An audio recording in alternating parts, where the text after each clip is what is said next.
streaming, so sorry for. Okay, great. We're streaming now. Great. Okay, so now let's start.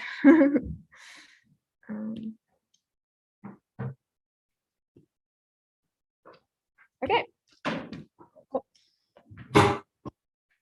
So welcome to day 2. Yesterday we had a bit of chaotic introduction to GF, like just getting our feet wet with a bit of like language constructs and small talk grammars. And so the plan for today and tomorrow is to take things a tiny bit more systematic and look at more linguistic details. So I'm going to start with a bit of general talk about what is language and what is grammar. So in all of this summer school, when I say language, I might mean 2 things. So it's either like language like English, German, Malay, or in the formal sense, which means a set of strings. And so in this case, it doesn't mean something as gradient and fuzzy as English, but it's something that is formally defined as a finite or infinite set of strings. And then grammar is the rules to construct all of the strings, only the strings, all and only the strings in that language. So here is an example just to demonstrate a formal language. So extremely simple formal language which consists of at least one A up to an infinitely many A's. So this is such a simple language that you don't really need a GF grammar, but you can still have a grammar of some sorts. So you can represent this language with the regular expression, for instance, and a corresponding automaton. So if none of these 2 things is familiar to you, that's not really a problem, because like this is a GF summer school. We're not going to really learn about automata, but this is just to like give you some kind of overall idea that GF is not the only grammar formalism in the world. There are many others, and GF is one of them. Yeah, so even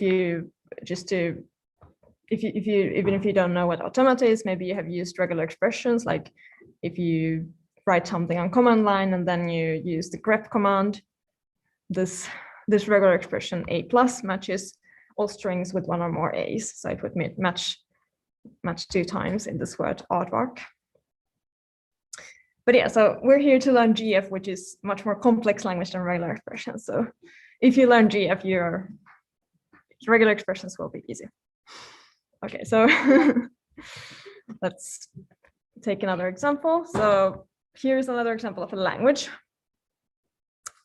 If you were in the yesterday's morning talk, you saw the food grammar. So this is all the strings that the food grammar creates is a language.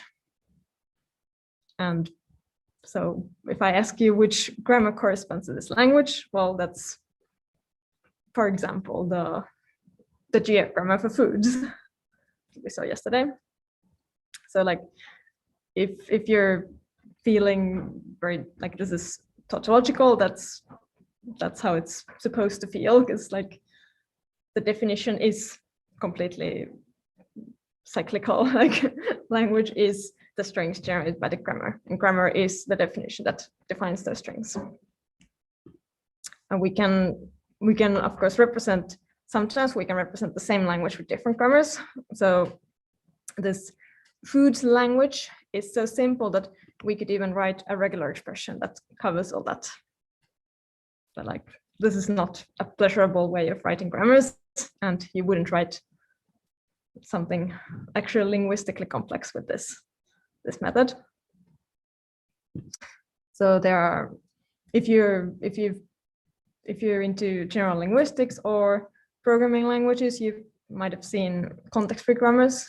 Maybe if you're into linguistics, you've seen them with arrows instead of the colon equals, but the idea is the same. And again, if you haven't seen this, like that's not a problem. This is not the focus of this course, but just an example. So you can do the same formal language, sometimes with different grammars. And then if we think of natural language,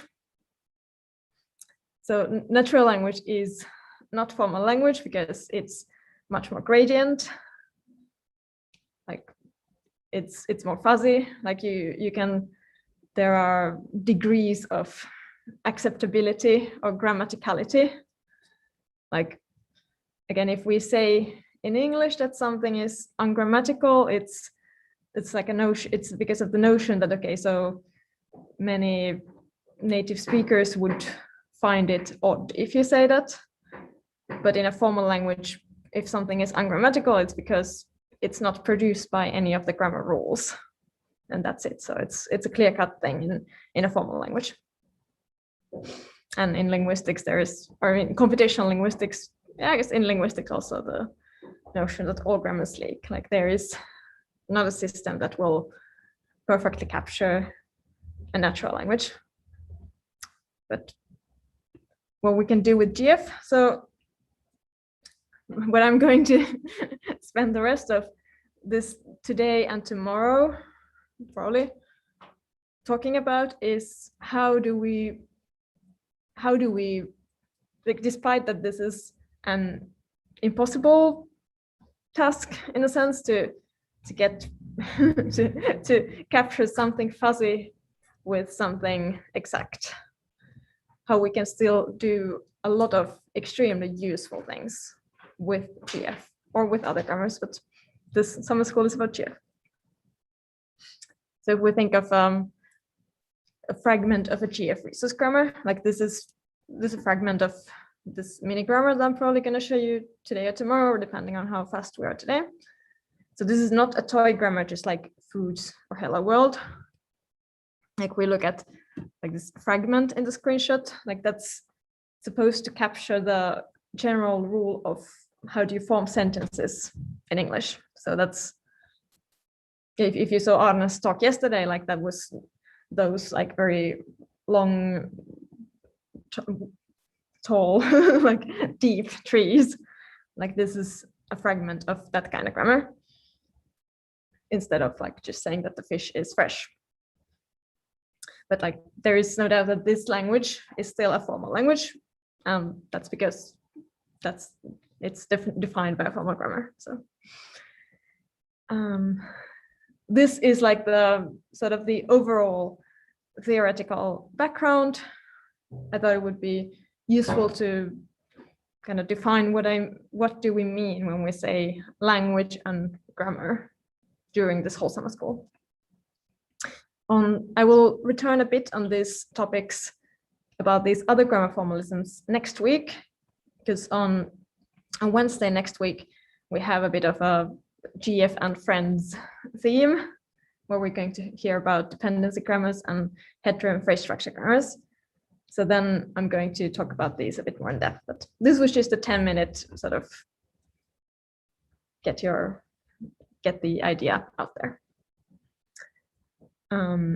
Any questions on this before I move on to what I'm going to talk today?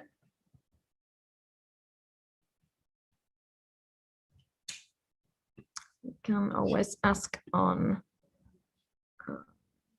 the Discord as well.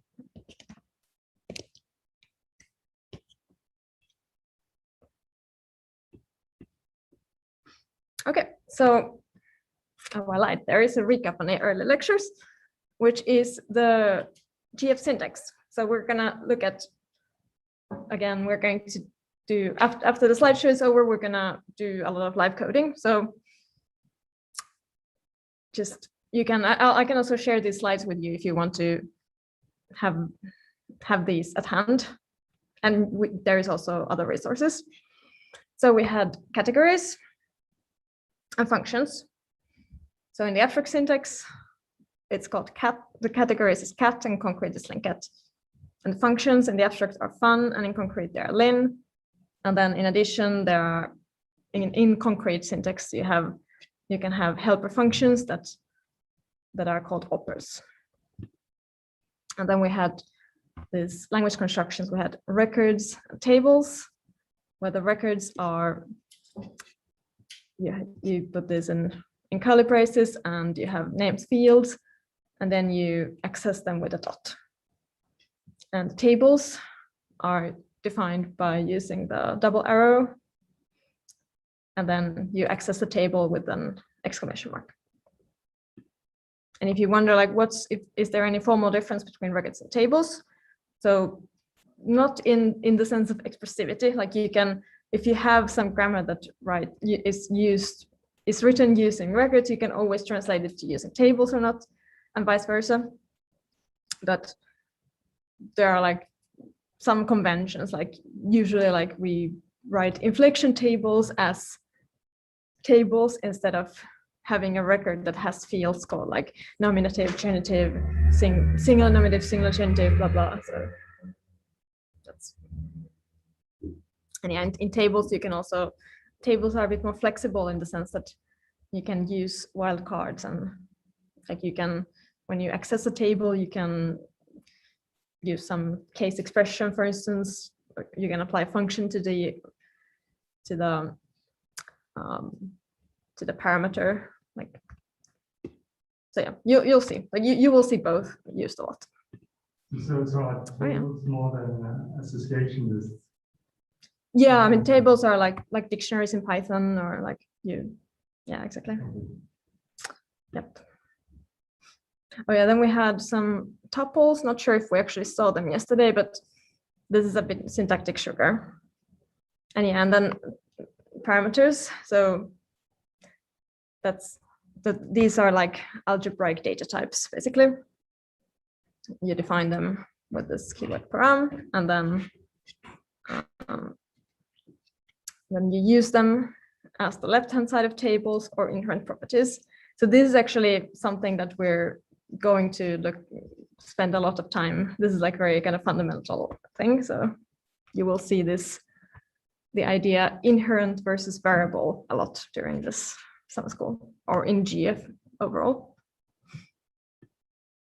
And so to have more resources, so there was a great initiative on Discord yesterday to start like a community cheat sheet.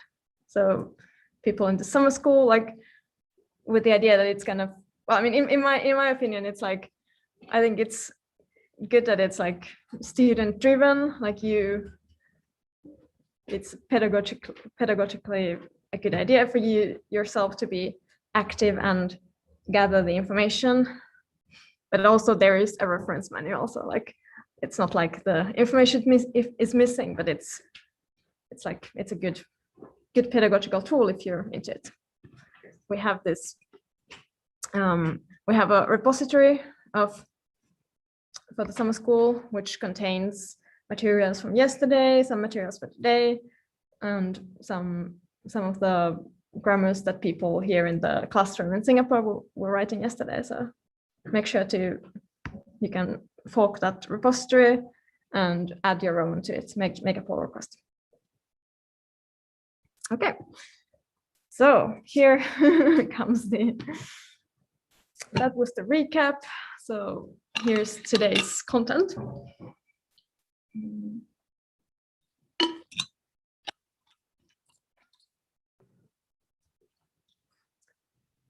So a bit about resource and application grammars.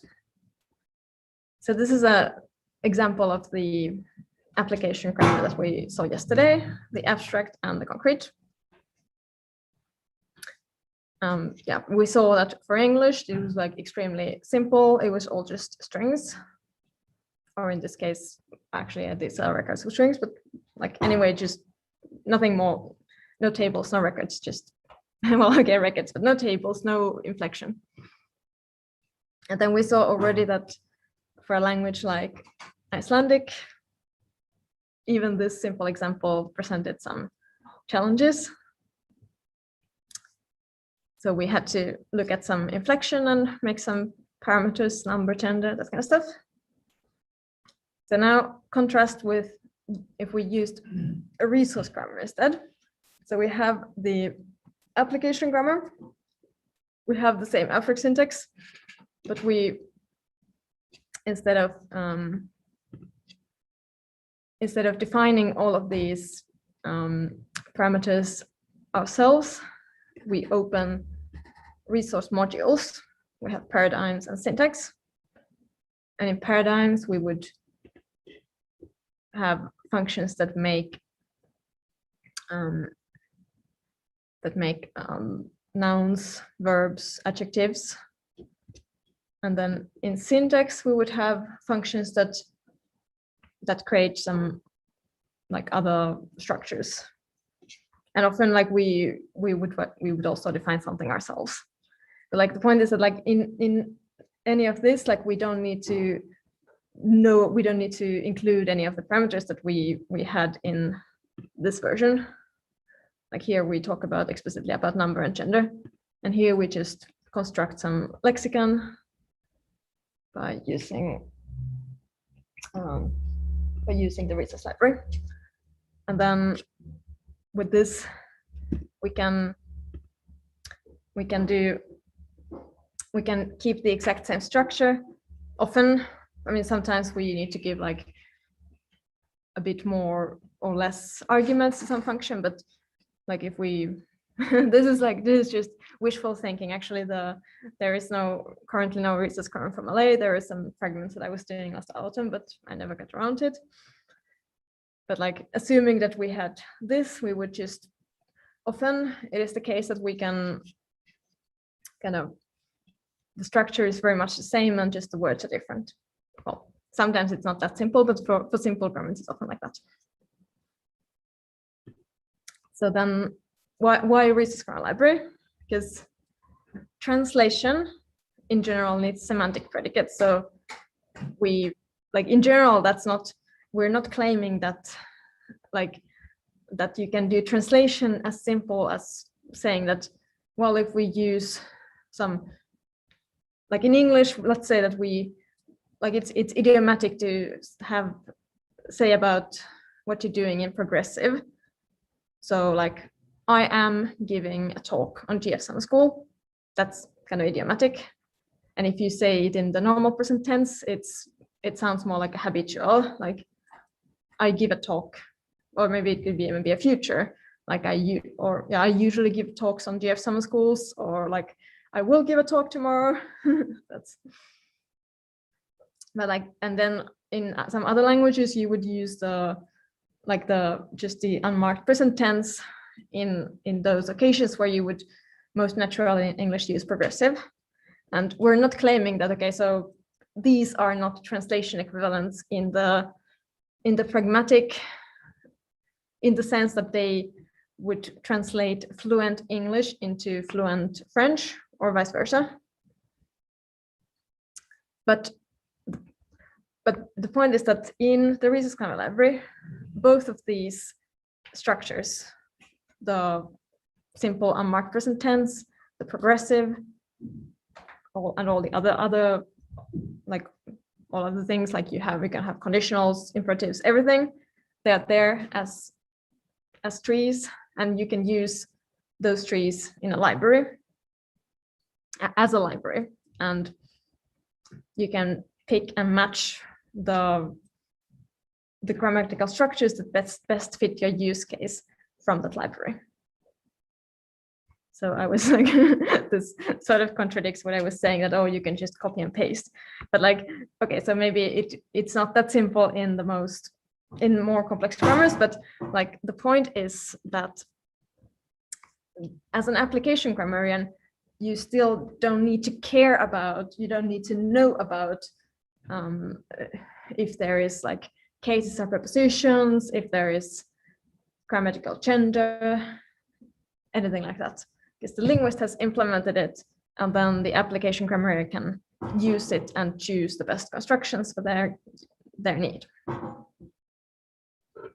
So it's like there is need for semantics, but syntactic library is useful as a library.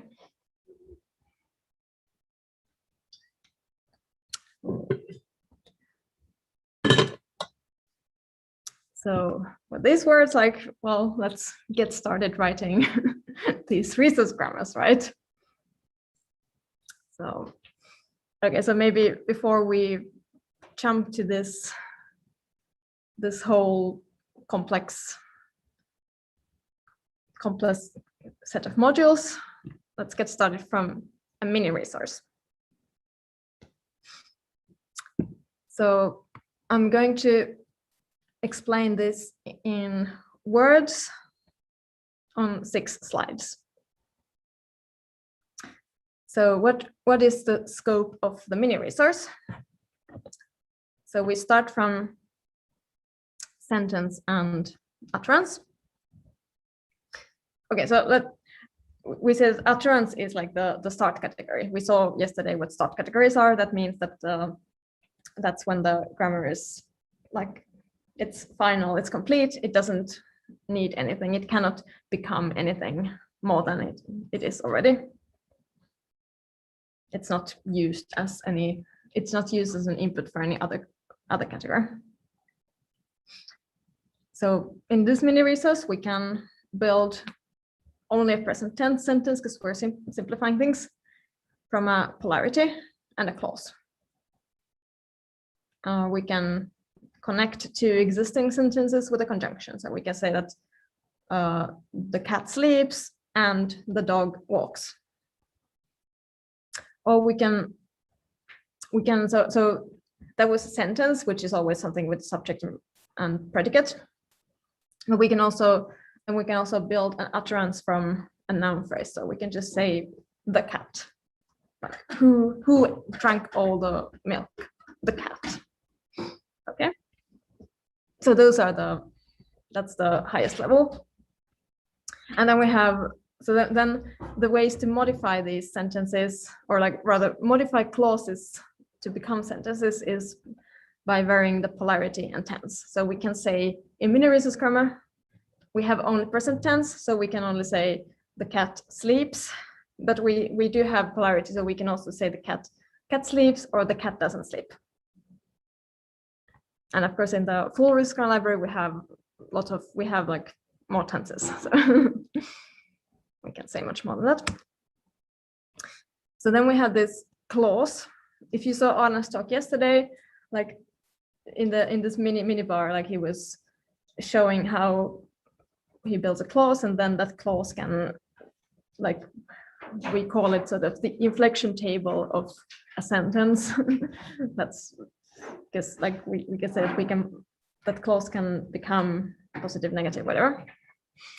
So in this mini grammar, we build a clause from a noun phrase, which is the subject, and a verb phrase, which is the object. And how to build a verb phrase? So we have 3 ways. We can either just take a single intransitive verb, a verb that doesn't take objects, and just elevate that into a noun phrase. Or we can take a 2-place verb. A 2-place verb means that it takes 2 arguments, a subject and an object. So like when we say that a verb has arguments, it also includes the subject. So yeah, then we can put together like sees the cat. That's an example of a verb phrase with a 2-place verb. Or drinks the milk. And we can also build a verb phrase from an adjective phrase. So we can use the adjective as a predicate. And in English, we need to put a copula. So that's the verb to be. But in other languages, we don't need a copula. Just the adjective itself is fine. And then we have lexicon that has both like 1-place and 2-place verbs. So walk, arrive, love, and so on. And the third slide, we have all these noun categories. So we can build a noun phrase from a determiner and a common noun. So if you're wondering about the GF terminology, so some of these are fairly standard, like if you've been to any field of linguistics or learned another language, which I believe many of you have, so you've probably seen a lot, like you've seen words like noun, subject, object, but then we have some of these terms like common noun. That's even maybe something that has many definitions. So we're going to talk more about this, but in the context of GF, common noun means that it's like, it might be modified, but it's not yet quantified. So common noun could be a single noun, like just a dog, house, or it could be also modified by, it could be a big dog, a small house, or like a house on the hill. But then it becomes a noun phrase when it gets a determiner. So if you were here, if you were following my talk yesterday, that's where the food grammar, we had the boring pizza and it became this boring pizza. So boring pizza was a common noun, and this boring pizza is a noun phrase. Yeah, so in here we can build a noun phrase from a determiner and a common noun. So this boring pizza. We can also make it from a pronoun or proper noun. So I is a noun phrase, or like the Singapore Management University is also a noun phrase. And then we can connect to existing noun phrase with a conjunction. So the dog and Singapore Management University. That's a noun phrase. And yeah, the common noun I explained already. So it's just like a step between a noun and a noun phrase. And then that's what, because you want to be able to modify it as much as you want to. And noun is just a lexical category. But like, because you wouldn't say that, okay, so we can agree that, okay, dog is a noun and this dog is a noun phrase, but if we didn't have that intermediate category, then like we would have to say that either like big dog, is that a noun? Sounds strange because it's two words. Or is a noun phrase? Well, we can still say this big dog. So that's why we have the common noun. Oh, yeah. So we have adjectives. We can build an adjective phrase by elevating an adjective. And then we saw on the previous slides how we can use adjectives as either predicates or modifiers. So we say boring pizza or is boring. And then we have a lexicon of adjectives. And then we also have adverbs. So in this fragment of language, we build an adverb from a preposition and a noun phrase. I think we might have also some lexicon, like we might have some adverbs like today, now, whatever in the lexicon, but like this is like just part of lexicon. So this is how we build adverb in syntax. And then we have so it takes any noun phrase, and we explained already how to build a noun phrase, and then we have a lexicon of prepositions. And then finally, we have conjunctions, determiners, and pronouns. So this is the scope of what we're going to do. We're going to start today and probably finish tomorrow. So like just to give you some context, like a lot of people write a full resource grammar. So this is a mini resource grammar. A lot of people write a full resource grammar as their master's thesis, and that takes usually several months. But like so it depends also a lot on the language. Like if it has some very complex phenomena, it could be that maybe we are not able to finish a mini resource in the time of this GF summer school, but like you can always take it as a challenge, because what's fun with mini resources is that like you still have to deal with like sort of a lot of these fundamental things, even though the scope is limited. So I think it's definitely a good exercise if you're interested in the more linguistic part of GF. And even if you're not, like, there is always like in any technology, like, you know, you have people who use it, you have people who make it, and there is like there is a big gradient in between, like,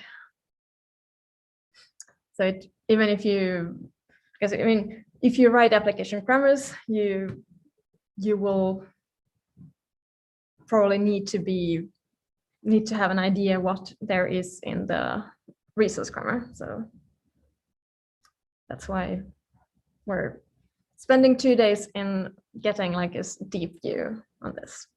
And then from Thursday and Friday, we're going to go back to the more high level. So that's the plan for this week. So when we write this mini resource grammar, where do we start? So we could start, like, you could start by just, you know, especially if you're like, if you've been working on computational linguistics, on like things like if you've written like a finite state morphology, or like constraint grammars, or like that kind of rule-based language technology before, like, you would probably feel very comfortable by just starting to make some like inflection tables and smart paradigms, like how to inflect a noun or a verb. So that's the prosa. Yeah, it's easy to concentrate on one thing. Like, you can make this resource, and then you can always test it. Okay, now this inflects 50 words correctly, and so on. And this all work can be reused for full resource. If you want to concentrate on syntax, so that's like that I found this pretty useful approach, that you make this resource that is like, you make sure that you have a linearization for everything that is needed, so that you get sentences even if they are wrong from the beginning. And then so you can do as simplified morphology as you want, and then just keep on, like, take a feature at a time and make sure that works. So this is like an example of this is not the same abstract syntax I'm going to use, but this is an old slide that I had like 4 years ago. So like an example of this kind of pigeon. I think this grammar was by Michal, who will give a talk next week, Wednesday. So just stealing other people's work here. So here as an example, like, oh yeah, this is actually a bit bigger grammar because it also has the past tense. So I know this is well, okay, it's not the past tense, it's the past participle. So this is like the actual English. It says,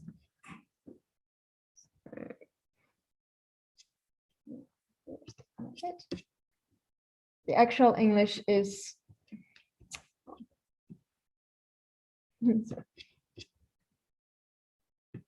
yeah, the actual English is correctly using the compound tense, and then the pigeon just says me walk in the past.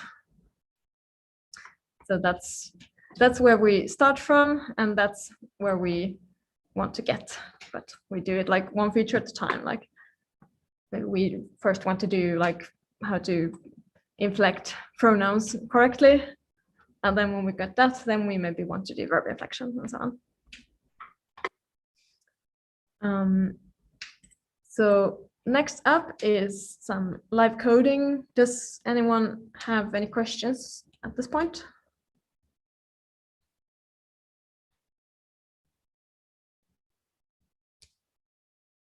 Okay, I'm just going to fill my water bottle so you can like stretch your legs for like 2 minutes, and I'll be right back.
Okay, I'm back. So let me share my desktop instead.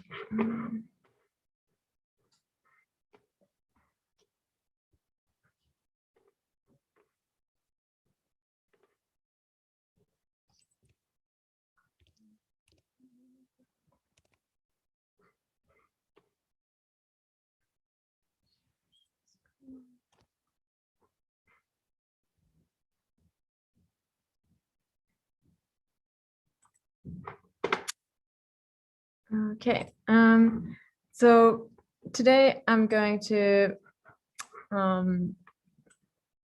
use GF on the GF shell using a text editor, and let me show you a bit of the different editor modes. So if we go.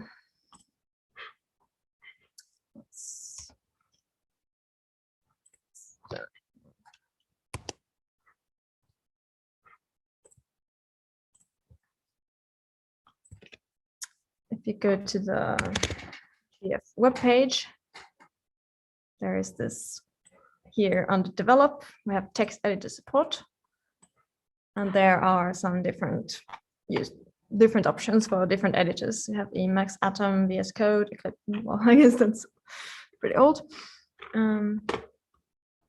So I'll be showing, I don't know, I can show Emacs or VS Code. Maybe we can start with Emacs, and then I'll show you VS Code later.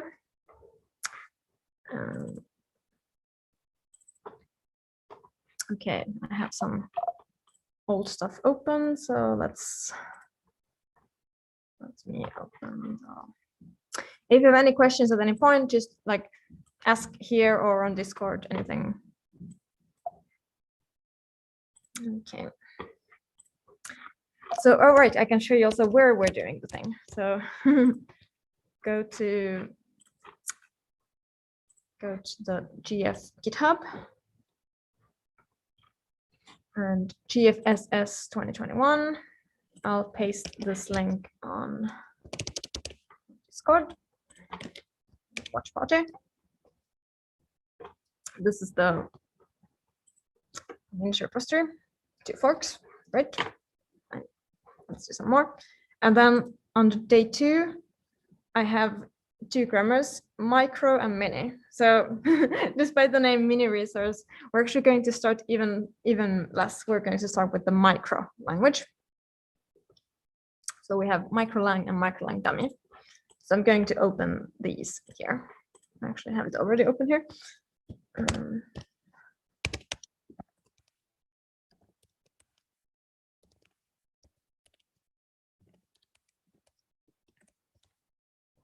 Or do I need to make this?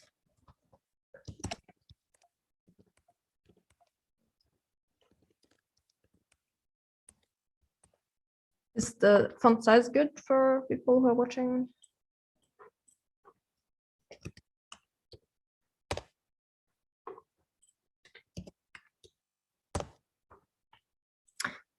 Okay, let's look at the micro line first.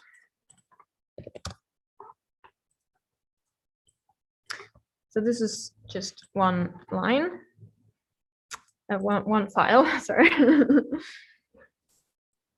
This is a very minimal version. So like the mini is the one that is like, so mini grammar is the one that was explained on those 6 slides. So this is like even more reduced version. So we have this is a list of categories. If you wonder what these mean, these are just the module names from the actual resource grammar library where these where these are taken from. So this phrase means that there is phrase.gf in the resource grammar library. But in this microlang, this is like all in one file. Okay, so we've got utterances. So this is still the same. Like we can say that either a sentence can be an utterance or a single noun phrase can be an utterance. And sentence is a noun phrase and verb phrase. Yeah, just like we had on the slides.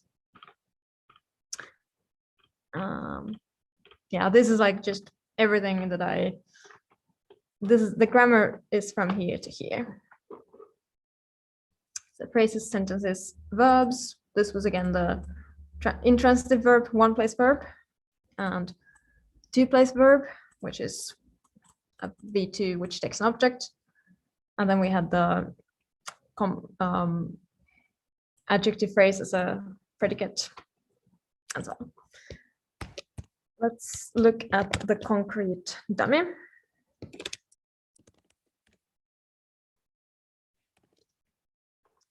Okay. And then we have a lexicon. We can ignore it for now.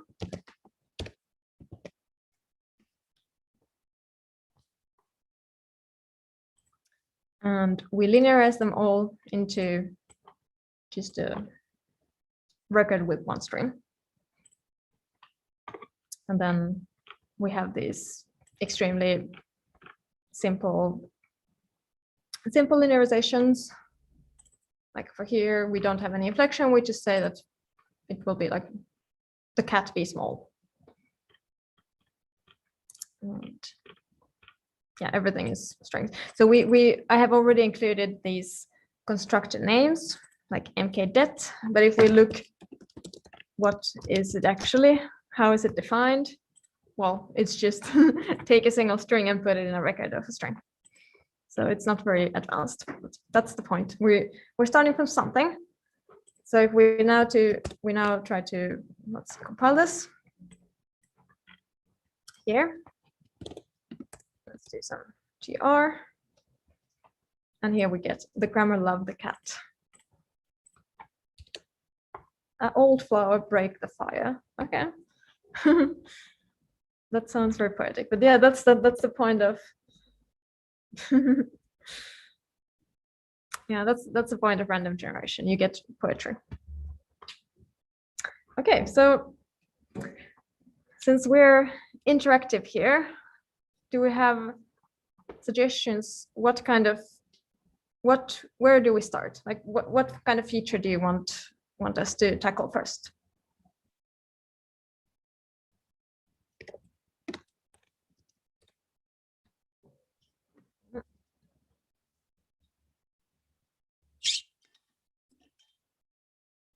Yeah. Oh, we have things in chat. Number agreement. Okay, cool. Yes. So, Henry, do you mean between verb? I guess. Oh yeah, I guess like yeah, subject and verb. So, yes, I think. Yeah. Oh, I mean, so I think like we can do number in two ways here. Like we can say that. Let's say we want to say this flower be big. Oh, do we have this? Oh, we have. Oh, okay. Oh, we have like.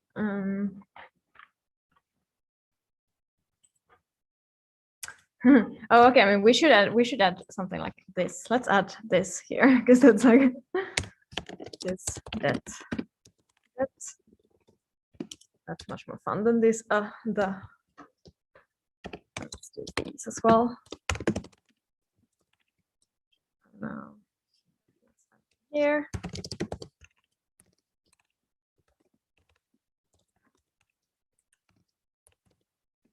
That's a good, nice thing of writing your own grammar. It's like you can just fix it. Okay. So now if I try to pass that sentence, this flower be big. No, still not.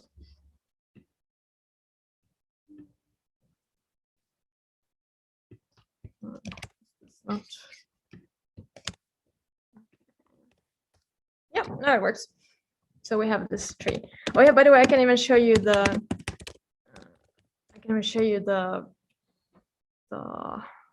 this thing. Yeah. Look at this. That's what I was trying to get working yesterday on the Jupyter notebook. That's like, this is how you get graphs. So Okay, so either we say, sorry, this is like very long-winded way of like asking the follow-up question. So because we can also, because it accepts, so there's number agreement in getting this flower and these flowers. And there is also a number agreement in saying that this flower is and these flowers are. So we're tackling both. Which one do we take first? The determiner noun or the noun phrase verb? I guess we kind of have to take the determiner noun first, because otherwise it kind of makes a bit less sense. Because yeah, okay, so yeah, that's good. If you're confused, just keep talking and then the answer presents itself. So okay, so we start from making sure that we get this flower and these flowers. Okay.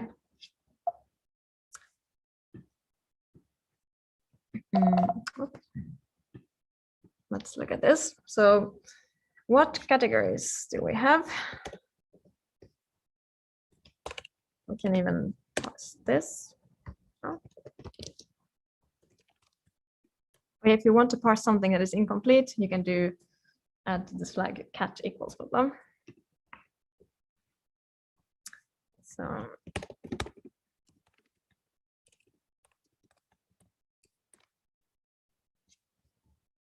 this tree will tell us that, okay, so flower is N, and that N becomes a CN, and then we have a det, and those two are combined into a noun phrase. So this is the first, yeah, we can return to the idea of inherent and variable. So we would say that this flower would have variable number, and this would have inherent, because we can say flower or flowers, and then when it is combined with these, then we pick the one that, because these is the one that determines if we say flower or flowers. So we're going to do inherent number on determiner and variable number in both noun and CN, because CN common noun will inherit stuff from the noun.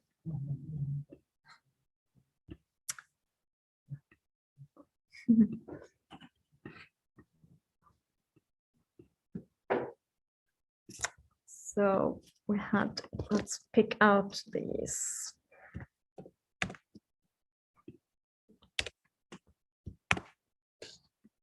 And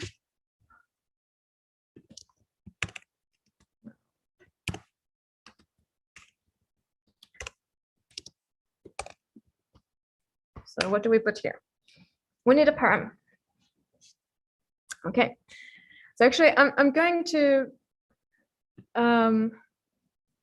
to introduce another language construct, which is a new kind of module, just to make it confusing.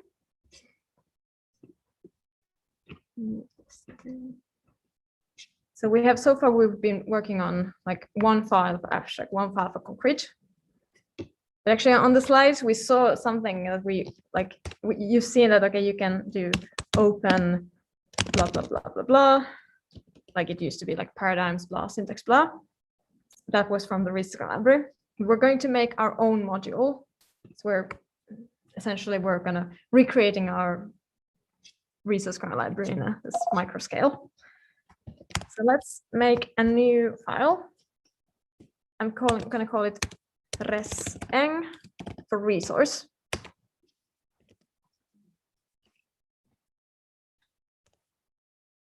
And that will start with the word resource. You know, it's a reserved word because it becomes orange.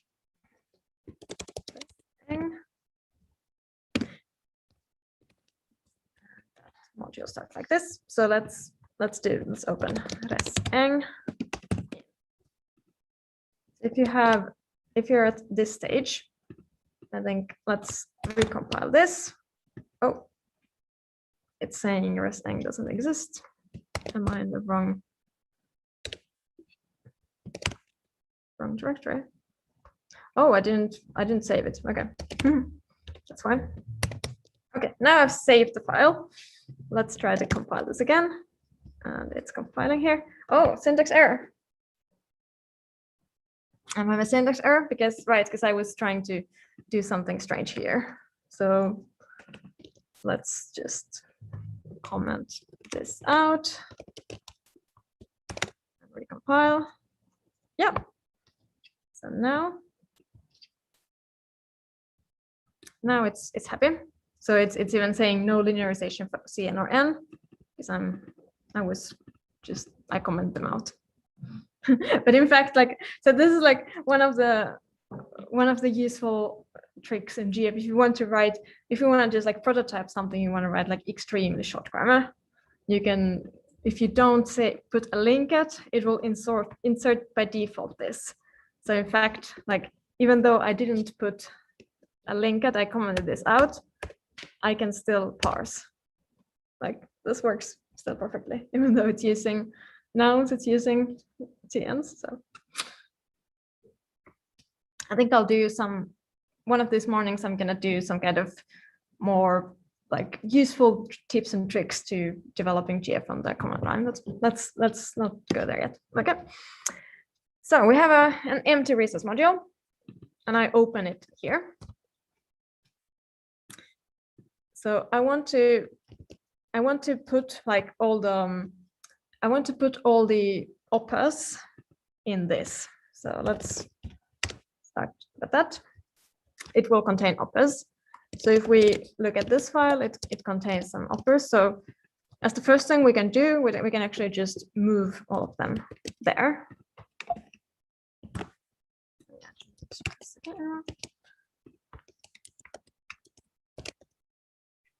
Let's move these as well.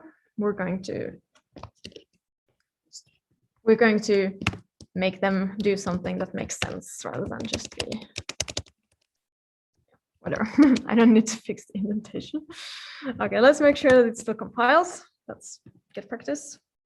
Actually, if you're using GF on VS Code, there you don't even, we have GF language server, so it will like put a squiggly line automatically when you save. Actually, it doesn't compile, so that's even cooler. Sorry, what is the combination? Oh, sorry. In Emacs mode, I just compile by Ctrl+C+L. Yeah, so I have not installed the remote yet. So. Which editor are you using? It's Emacs, but the alpha. Okay. So I mean, we can install this on when we have a break, but like okay. If you like, I mean, if you don't have an editor mode, you can just open a terminal next to it and go like, okay, so here I go to speaker, cd 2 micro, and then I would just like, I would be developing here. Okay, now I move this thing from the microlang dummy to reseng, and I would just go like GF microlang dummy. So you just quickly the shell and then restart it. Yeah, so like, but here like I have this is the GF shell on Emacs, and when I'm on this file, I do Ctrl+C+L, and then it goes here like, yeah, linking. Okay, if I change something, like I can, let me comment this out, for instance. No, it's compiling, warning, no linearization of this depth. So it's there something. Okay, so if any one of you who's watching, if you're using a text editor that doesn't have support for GF, you can cheat and you can use Haskell mode. It's almost good enough. Like the reserved word are a bit different, and I think the Haskell mode doesn't really recognize a single colon as the, like in Haskell it would be double colon, but like just to get started. Okay. So we have moved these constructor operas to some module called reseng.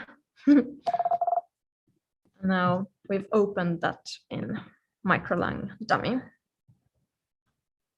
One another question before. Oh, yeah. You said that there are different kinds of functions. There are functions fun.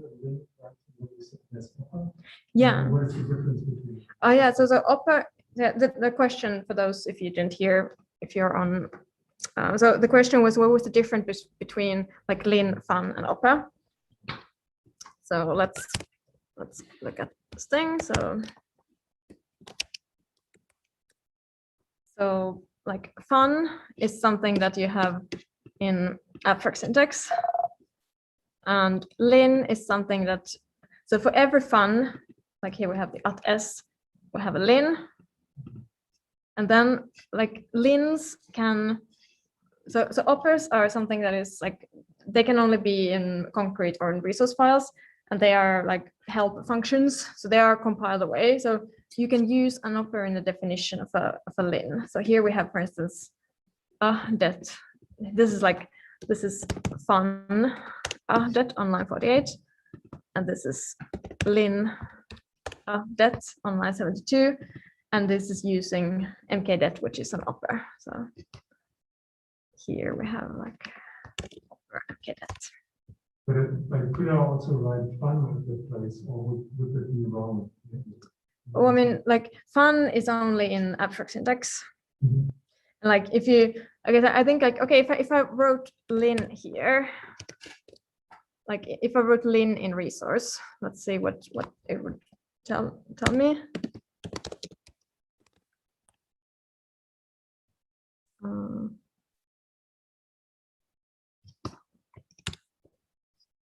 Okay, it's just telling me a syntax error.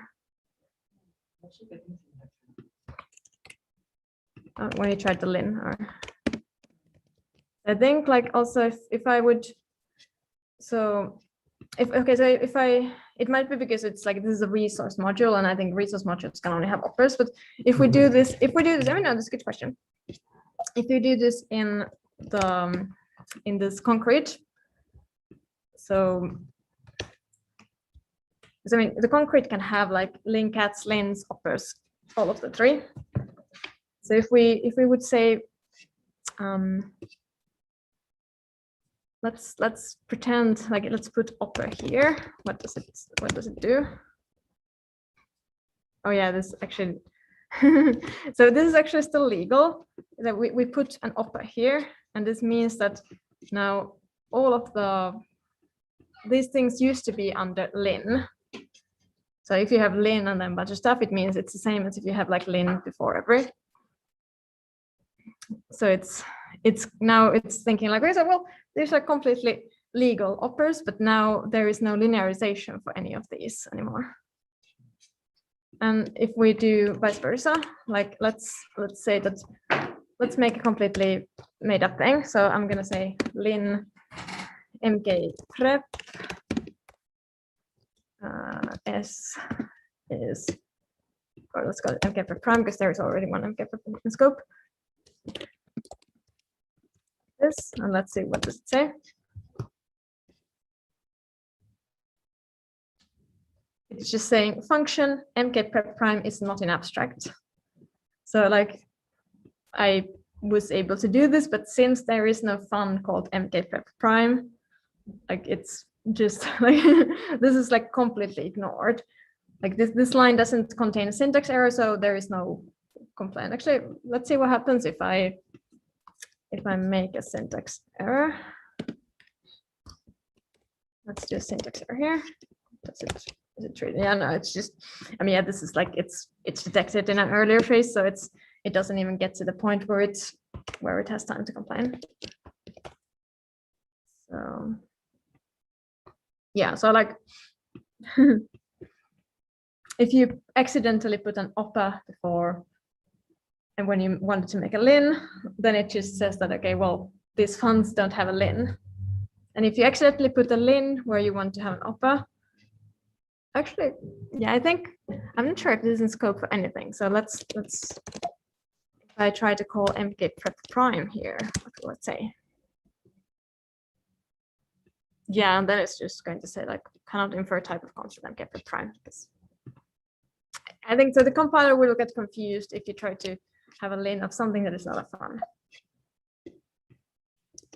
Did that answer your question? Yeah, it was. Okay, yeah. So like oppas are just like, you can think of like these will be inlined in So they are macros more or less. yeah, yes, yeah.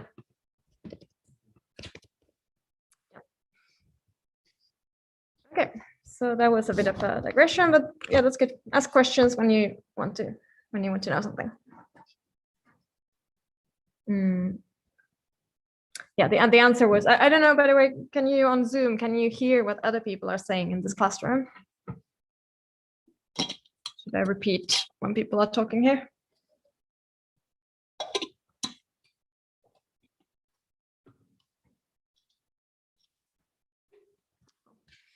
No one's asleep. Okay, so now let's okay, it's a little muffled, so it helps when you repeat the question. Okay, that's good. Good to know. Thanks. And the answer that satisfied the person's curiosity was that, yeah, they're kind of like macros. So that instead of all this 5 minutes of me talking. But okay, that's good. So we were here. We were at this point. We were making a link at for C and an N. And now I would like to define this link at in this resource module. So I'm going to call it noun. Let's put a bit of structure here. So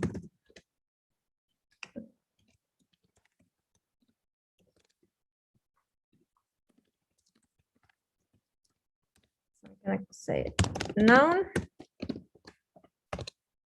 type. And well, okay, now we're going to need that param number, so we're gonna do that as well.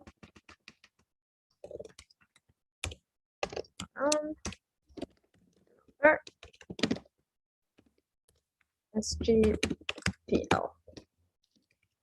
So this is the parameter. They go in left-hand side of inflection tables and as inherent parameters in other types. So now we'll have an inflection table, which is table from number to string. So this is an association list or a Python dictionary. And then we have noun phrase.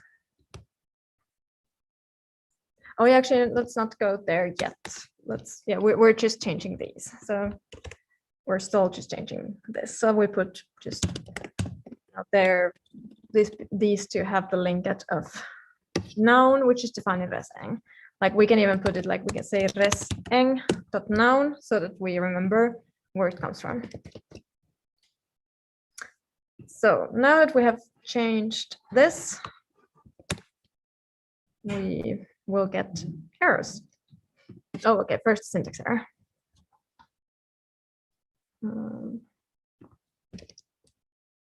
Okay, just let's save that firstly. Yeah, so now we're getting these errors that I was expecting.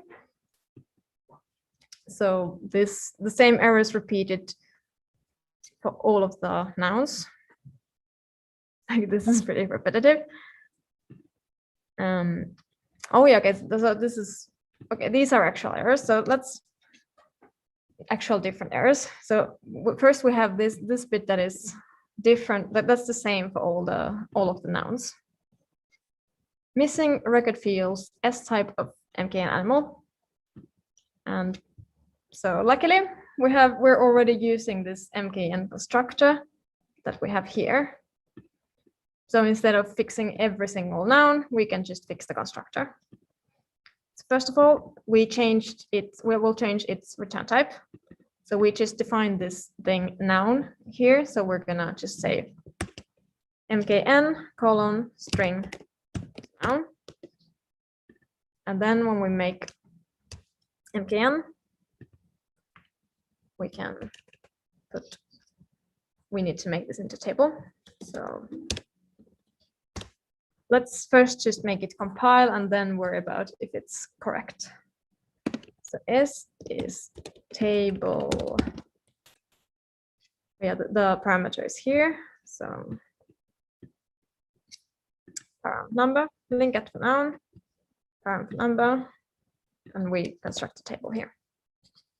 So just to highlight what is important, what we're doing here. SG is just the string itself. EL is the string plus S.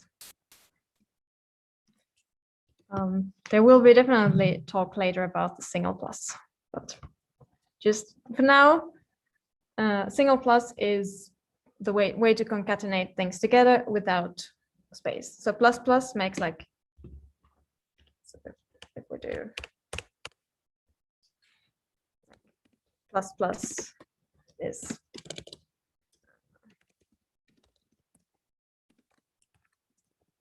concatenates with the string, and plus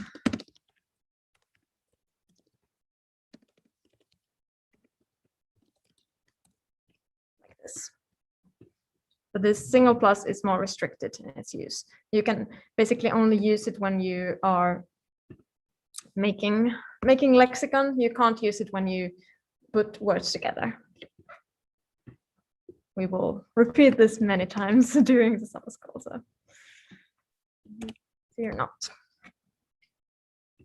Okay. So now we changed mkn and save the file. Let's see what we get. What errors are we getting now? So this is since the latest compilation. So now we're getting 2 errors. This is expected. They are in det.cn and adj.cn, which makes perfect sense because we changed the link at fcn and we only took care of n by changing the mkn. Okay, so are you all at this point? Okay. Is there a problem in the first line with the type declaration of the noun? Oh. So what is preceding the noun Oh, I mean, this is just like. Oh, it's still about. Ah, okay, there's an upper. Okay. Yeah, sorry, it has been upper, yeah. So to me that looks like sort of a type declaration or type definition. Yeah, so like, oh, sorry. Yeah, I mean, like we are making like, yeah, I mean, like this is just a name for this record type. So you could also say that it's also sort of a macro style. Yeah, I mean, I think you can think of all of the operas as macros. Okay. So, like,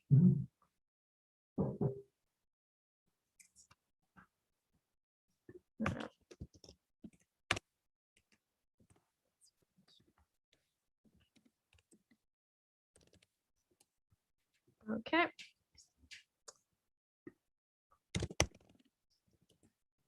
So.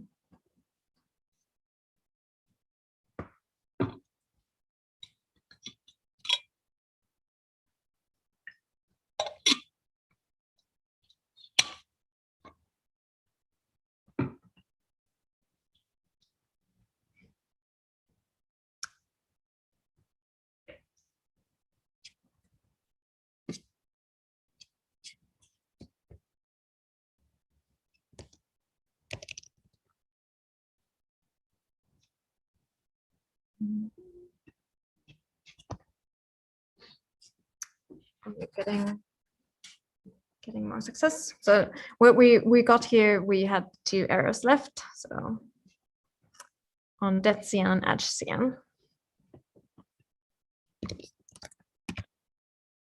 So what is the reason? Why do we have these errors? Because we changed the link out of CN is now this record with an inflection table from number to string. But we're treating this as if it is just a single record with a string. So it's 2 things we need. So it takes a CN and it returns a CN.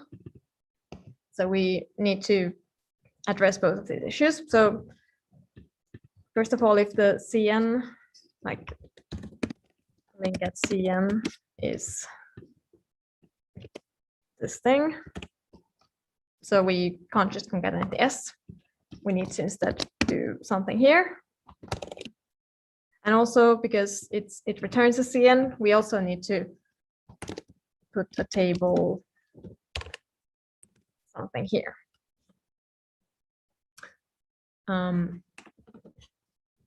if we do it the verbose way, so what we would want to do is just, if we have a singular, then we choose the singular. And if we have the plural, then we choose the plural. But yesterday we saw that, well, we saw many things yesterday, but like one of them was that we can just use a variable. This. So now when we did this, we should have gotten rid of one of the errors. Yeah, now there's only the error about that CN. And we also saw that we can make this syntax even shorter. So instead of saying table like this, I'm just gonna use the shorter version like this. It's just to, oh, no, sorry, that's like this. So this means the same as this.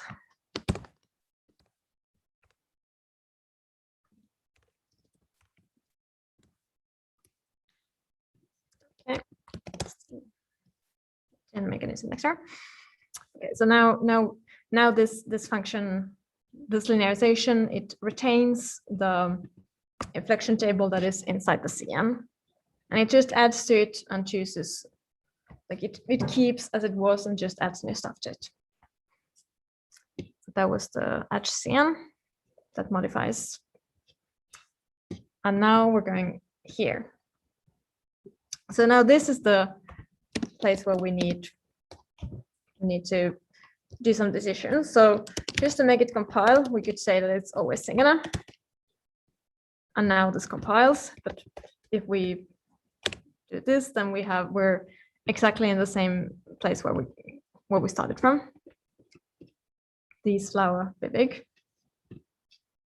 And we wanted it to be like, we can always hard code like this, but so now this is not grammatical anymore, but then we would just have, this would be grammatical instead, this flowers. It's not.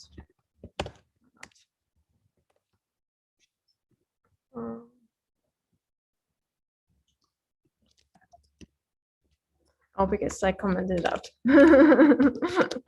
just to demonstrate the error messages. So yeah, so now it's ungrammatical this way, so it's always plural. So obviously now we need to make the change in the other category, det. So this is now the inherent. So let's take this away from here and say that the link at det is,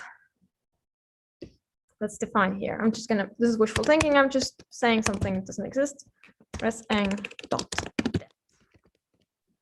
Or to keep the, I can even call it, like if you want to keep some consistent naming scheme, I usually like just to separate from the actual lins and funds and these macros here. Like I usually give these like the long names to these operas macros, and then I keep the short names for these. But this is just my personal preference. That's how I'm doing things. Okay, so now if we do the determiner, let's also type. So now this will be the pair of this. So it will have a string. Basically, every field will have every type will have a field called S, which has the string. And then it will have, now how this means that the number is variable because it's on the left hand side of an inflection table. And when it's an inherent, it's a standalone field in the category. So we just say n number. Okay. So now when I compile, what errors am I going to get? Say one. I mean, there's going to be several. What have I forgotten?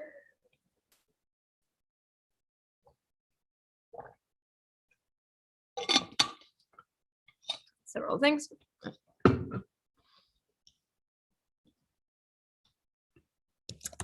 Where to find out? Yeah, so when we get this many errors, it's a lexical category. So this mkdet here is just making it mkdet has this type. So let's keep this as they were, and mkdet takes a string. Let's make it take also a number. So string number determiner. So again,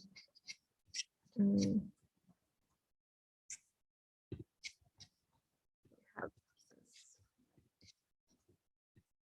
link at here. Very beautiful. And then we have the corresponding thing here. So str and num, the s is going to be the string, and the n is going to be the num. And now when we compile, yeah. So it's still giving an error about all of them, but now it's a different error because it's saying that maybe you gave too few arguments to mkdet. Because I have it's saying the type of mkdet, like that's my actual function call, and it's expecting that that's going to be the determiner, but actually this mkdet takes like 1, 2 arguments, but I'm only giving it 1 here.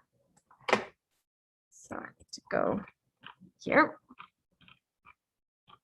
All of these mkdets. So a is singular.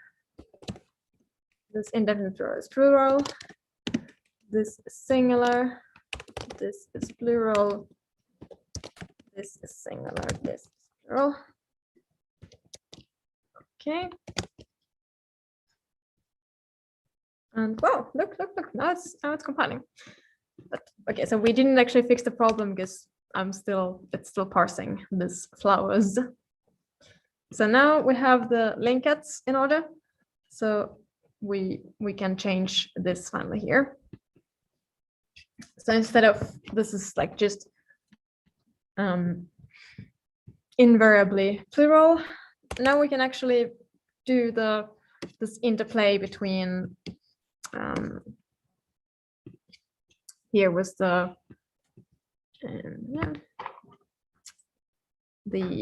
variable and the inherent. So what we do here, we have 2 arguments. Det has the number and noun needs the number. So det.n. Now, if we try to parse this, now it's parsing failed. We can't say this flowers, but this flower is good. And these flowers. Okay. So we've done half of the number agreement that was suggested. And how about taking a 15-minute break at this point and then doing the rest afterwards.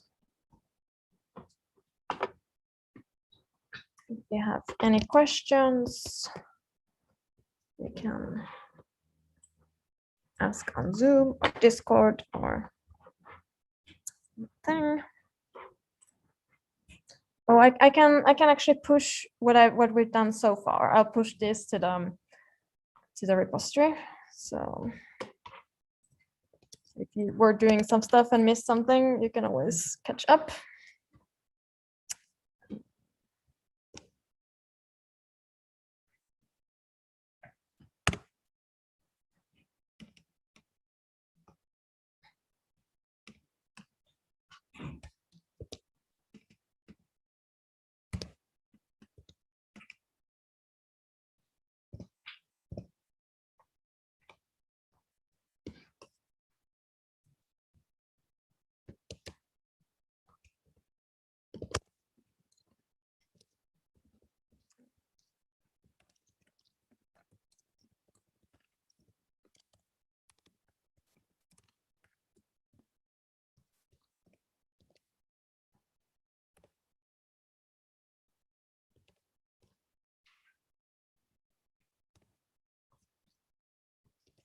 Oh, failed to push.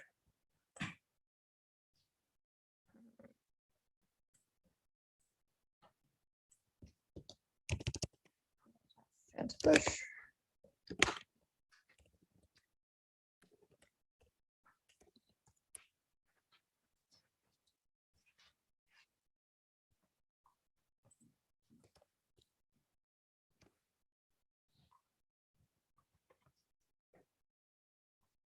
Okay, I think it. Now.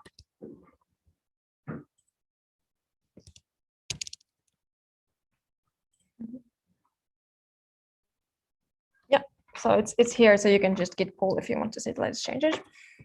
And let's say, when are we back? I said 15 minutes. Let me stop sharing.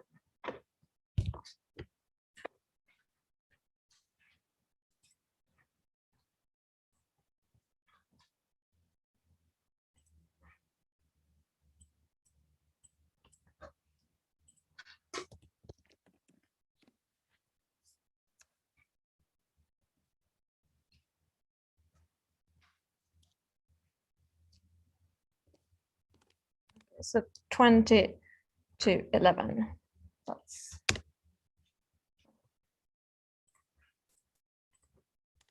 assuming 20 to 11. Okay.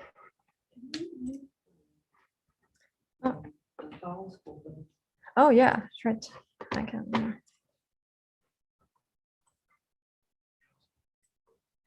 Yeah, I also pushed it on the. Oh yeah, did you bring the food? Okay.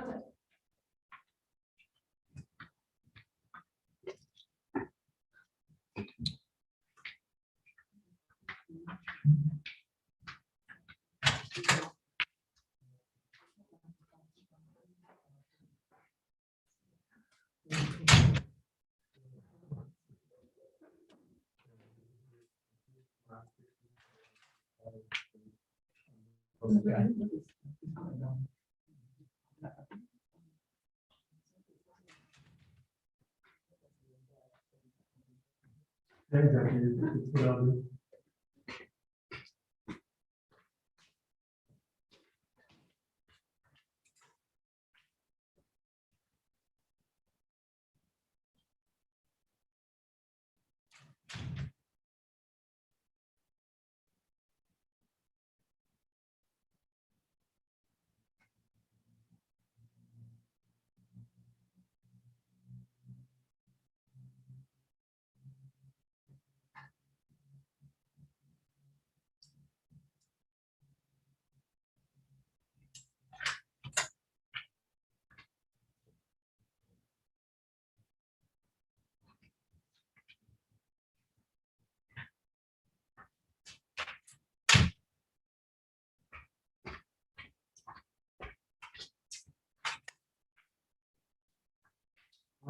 Hi, I hear you all eating something now.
Come on.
Okay.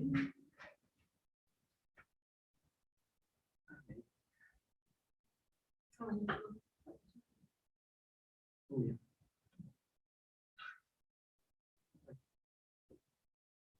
You can ask the question actually in during lecture. Yeah, I will ask on the Discord. I plan to ask it actually. Okay, let's go. But it's not on, yeah. Okay.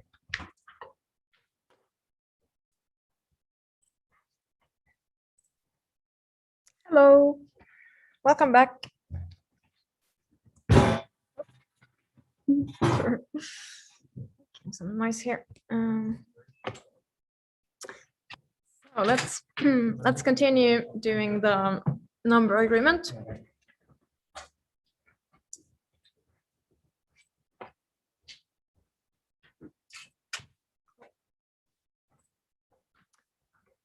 Okay, so we were left here.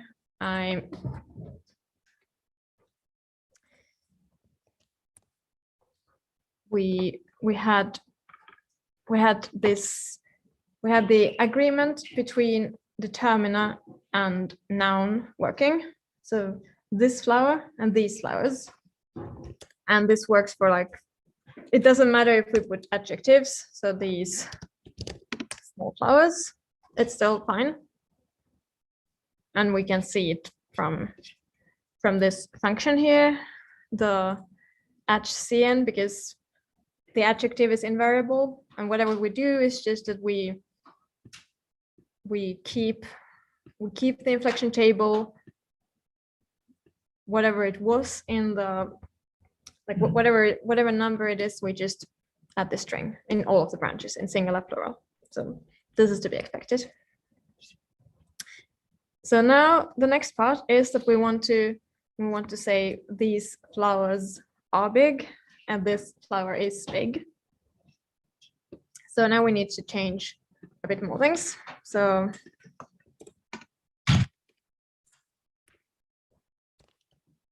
let's remind ourselves what the categories are. So we had these things. This was the variable. This was the inherent. And now this was like just inside this subtree, but what we want to do now is that we propagate that further into noun phrase, because now we're going to talk about how the noun phrase and the verb phrase interact.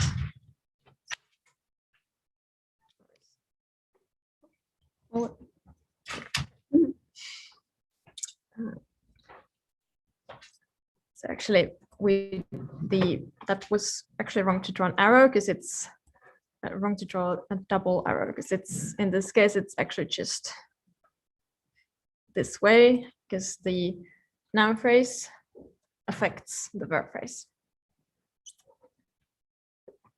So this means that, okay, if something affects something, then the one that affects is inherent, and the one that is affected is variable.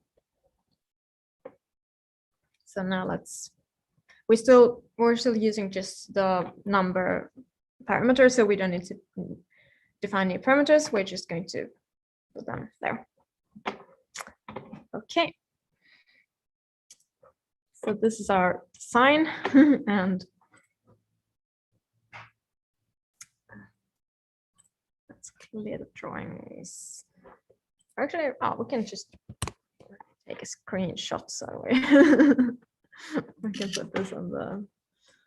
Oh, sorry.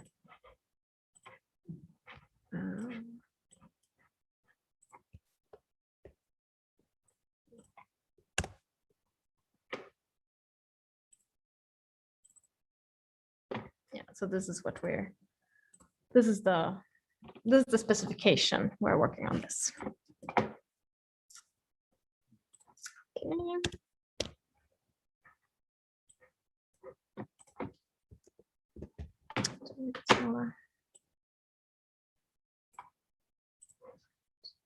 Okay. Perfect.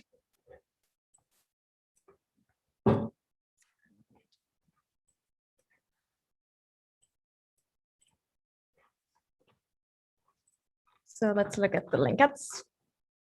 Let's take the noun phrase first. That's what I was almost about to do already. So the list of linkets that are just single string is diminishing. So yeah, so now we had these is inherently plural, which makes flowers plural. And now when we have these flowers, it just inherits the pluralness of these. So we actually notice that this is the linket that we need, because like that's all we need. We have one string which will contain these flowers and one number which will contain plural. So if we want to change, if we later on find that, okay, there is some things we need to change, let's just, we could also, like, this would already be fine. We can say NP and det are both determiner, but let's just, you know, cover our bases. Like, let's give it another type. So now the linket of NP is the reseng.noun phrase, which we define as this record here. So far now, both noun phrase and determiner are a record with a string and a record with a string and a number. Okay. So when we do this, what needs to change?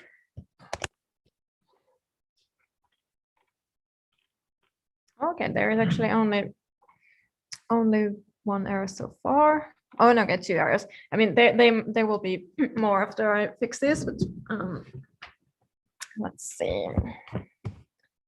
Use pronoun. So that's, oh, we haven't even looked at use pronoun yet, but that's just a way to make a pronoun into a noun phrase. So I think we haven't looked at pronouns, so let's comment it out just temporarily. We'll get back to it, because we haven't looked at all pronouns. So. Okay, so now we're getting an error in one of the things we already looked at. So happened in linearization of det sen, cannot find value for labeled n in this thing. So what is this thing? It's just what we are constructing here. So it's the same as this line. So previously, when noun phrase was just a record with a string, this was enough, but now it's a record with two fields. So we're going to do this. It inherits the number from det. So now this is fine. Okay, so this is actually, this works. So we have this, it compiles. Obviously, we haven't done anything to the verb phrase, so we're not doing anything with it, but it compiles. That's always a good first stage.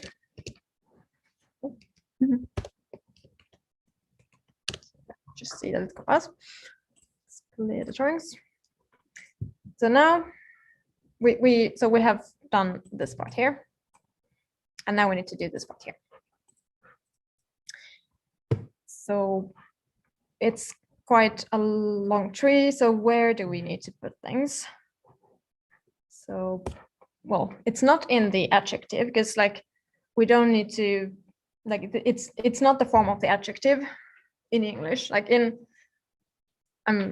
probably in some other languages, there could be like there could be some morphological marker in the adjective that says if it's, I mean, yeah, obviously, yes. Like in Romance languages, like, you know, you would say grande or grandes if it's singular or plural, but not in English, so we don't need to do that there. And so then it seems that whenever so where do we add the copula? It's in the stage where comp becomes VP. So it is this function use comp VP.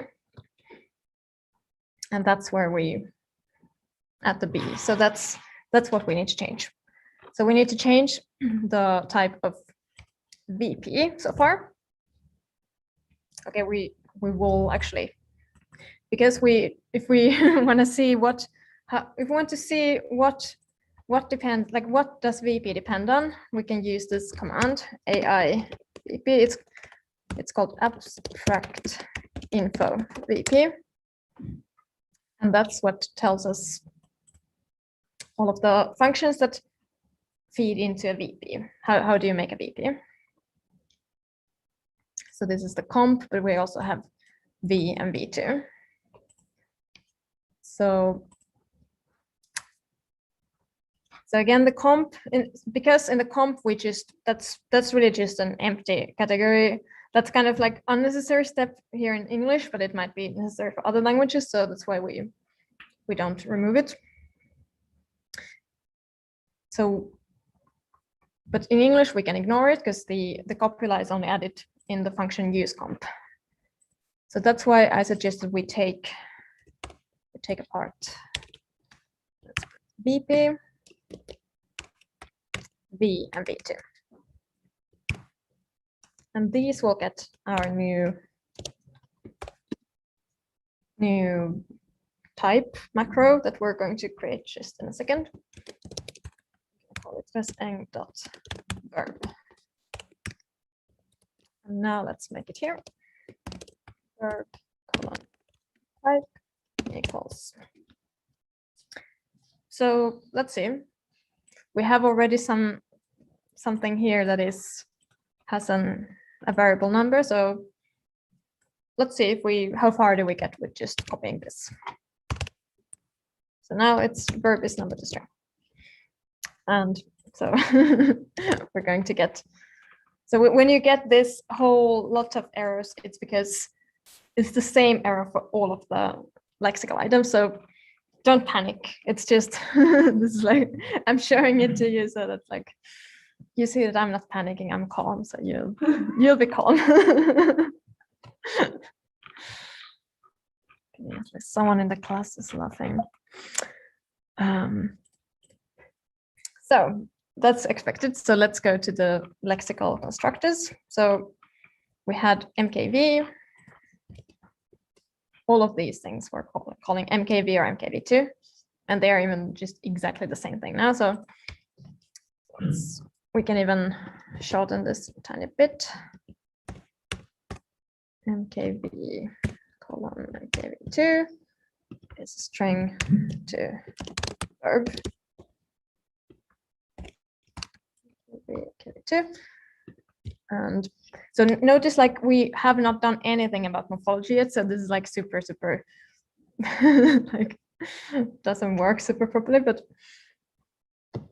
so, and also like we will notice that, okay, so this doesn't work as well as we wanted to as soon as we get to pronouns, but bit by bit, incremental improvements.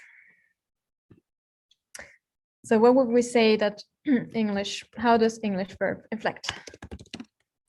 It's either like, okay, the copula has like I am, you are, he, she is.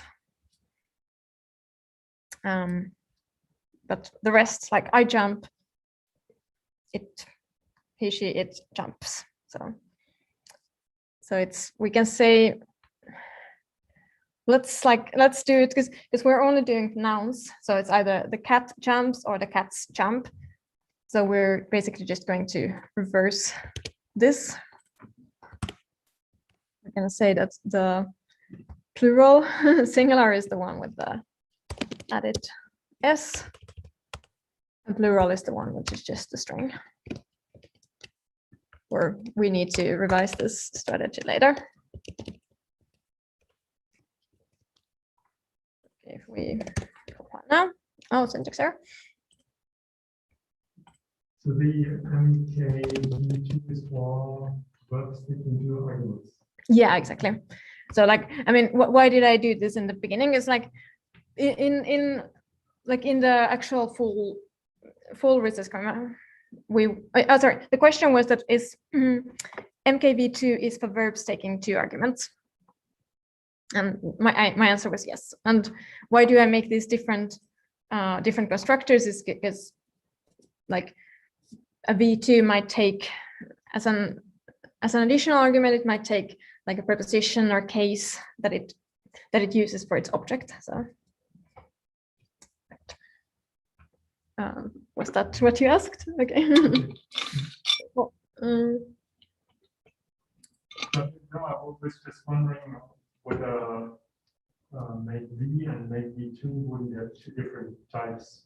yeah, they would. So they would have two different types later on. Like this is like I'm doing this like I'm starting with simple but I'm still keeping them different, because then when we introduce the difference, we don't need to go back to the lexicon and be like, oh, I used MKV for all of them, but now I want to use MKV2 for the half of them. So, right. Oh yeah, so this, by the way, if you're wondering about the syntax, like I can do this like blah, comma, blah, colon type. And then when I get the definition, I need to do actually this blah, comma, blah equals, actually, okay, sorry. Let me retract. This is simpler if I just do, instead of introducing new syntax, I'm going to do this, and then I'm just going to say MKV V2 equals MKV. Typo. So this, now it should not be syntax error. Okay. Oh yeah, we can also we can just compile the res module, in which case this says not like now the GF shell says that I have res eng open, and I can't really do I can't linearize or parse res because it's a resource module. It only has operas, but I will show you later what you can do more in the GF shell. So just a bit of teaser for the coming. But if you just want to know if it compiles, because you know that this like the concrete syntax does have a bunch of errors, but you just fix something in the resource, then just compile the resource module. That's it. So now you know the errors are not there. The errors are in here. Okay, so these are now syntactic functions. Use comp, thread VPS, compl v2, at VP. Okay. Actually, like we can also so there are these functions like we have only been working on very selective few functions here, and we are getting errors about something that we haven't seen at all. So it's completely fine to just comment it out for now. But we haven't touched adverbs, so it's not my problem. Like let's figure out at VP later. Okay, now we're getting use comp, pred VPS, compl v2. Okay. If you're wondering why are we not getting errors in used v, that's because this is very beautiful. Like we're just saying that it's because we're not modifying it. We changed the link at the v and we changed the link at the VP, so they are, and the functions is they're the same, so we don't need to change it. Okay, so now we have use comp pred VPS compl v2. Actually, we can even simpler. We were talking about the sentence. These flowers, something, and that was using use comp. So let's just concentrate on that. We had one example sentence. We want to make that work. Then we did the rest. Okay, so VP has the type, the same type as all the other verb types. Press eng.verb.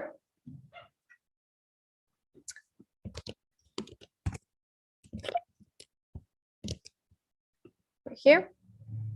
So let's introduce the copula. Okay, so so obviously we know already that this is not gonna work because we don't have the R, but little by little. So, okay, so I'm just going to call it work in progress copula. Verb.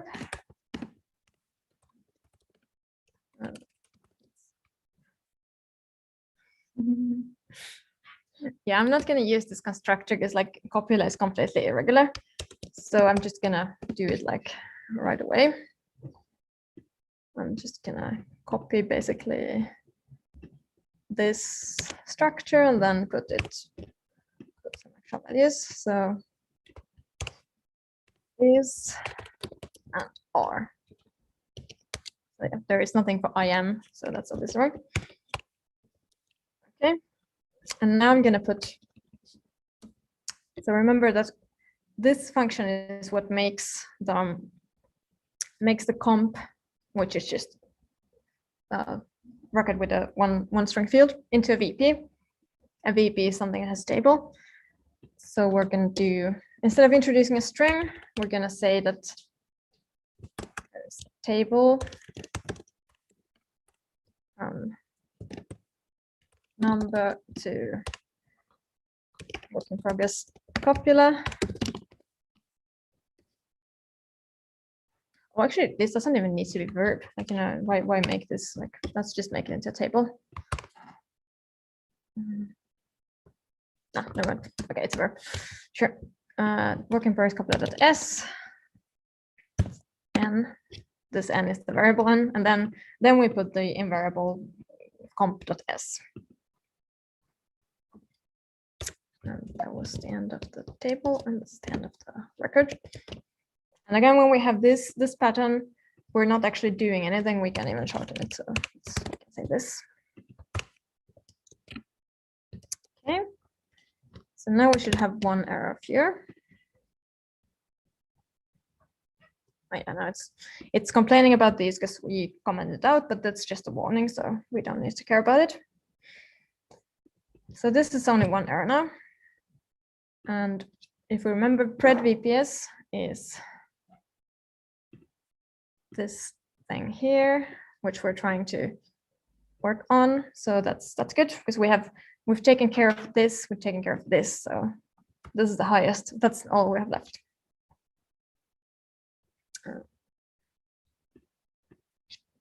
So now we changed the in that scene, we put the number parameter in the NP.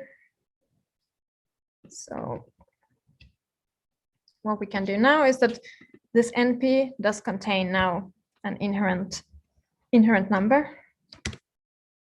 So what we do here is just use that number. So np.n.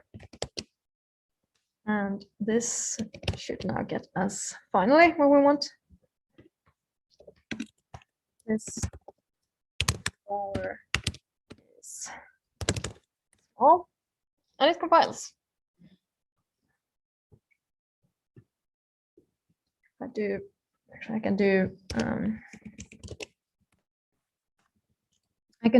can generate all trees using a pattern. So I put a question mark in place of this that. So I say GT with this pattern. It's giving me everything that has all of the determinants. And then I put L. I can even put L tree bank if I want to see the abstract trees. Or I can put just L if I don't want to see the abstract trees. And these all look legit, right? Flowers are small, a flower is small. These flowers are, this flower is, and the is both singular and plural. So how you know that this the is the plural the? It's because you can only see it in the abstract syntax here. Like you can see that this is the pull that, and this is R. Whereas this is the that and is. Okay. So if it is past the, how do you know which occurrences are singular and which is plural? like if I parse the, or what was the question? Yeah, exactly. So how do you, so I think that we're singular. Yeah, I mean, if I just parse, like, okay, look at the screen. So the question was how, if we parse just the, how do we know if it's singular or plural? So if we just parse that string in the category det, like here, then we do get 2 trees. But if we parse it in some context, like p parse in cat noun phrase, the cat, then the only possibility is the singular det, because it's the only that is allowed to be in this context. And if we parse the cats, then the only option that is left is the plural determiner. Now, if we didn't like, yeah, actually, if we change this det and here, like now we put the singular, always singular. This is back to where we were before we implemented this stuff. And now we would parse the cat. Here we get the 2 options again, because like now this doesn't discriminate anymore. So this is like, because this is completely indiscriminate. That's why just parsing the in this context can be both. Of course, what we actually want to do is, sorry, we want to do this, just like this. Now when we parse this, now we do parse the cat again, and it's only on the singular det. So will you be talking about the parsing algorithm, because it looks like you are sort of solving a set of constraints, you can arbitrary constraints. Yeah, the question was if I will be talking about the parsing algorithm. So next week, Thursday, there's going to be sort of gentle introduction to the mechanics of GF. So probably not like super much about the parsing itself, but like if you want to know, it's kind of a modified version of early parser, and it's made infinite by adding new productions on the fly. If that says something to you, so like that's how it's done.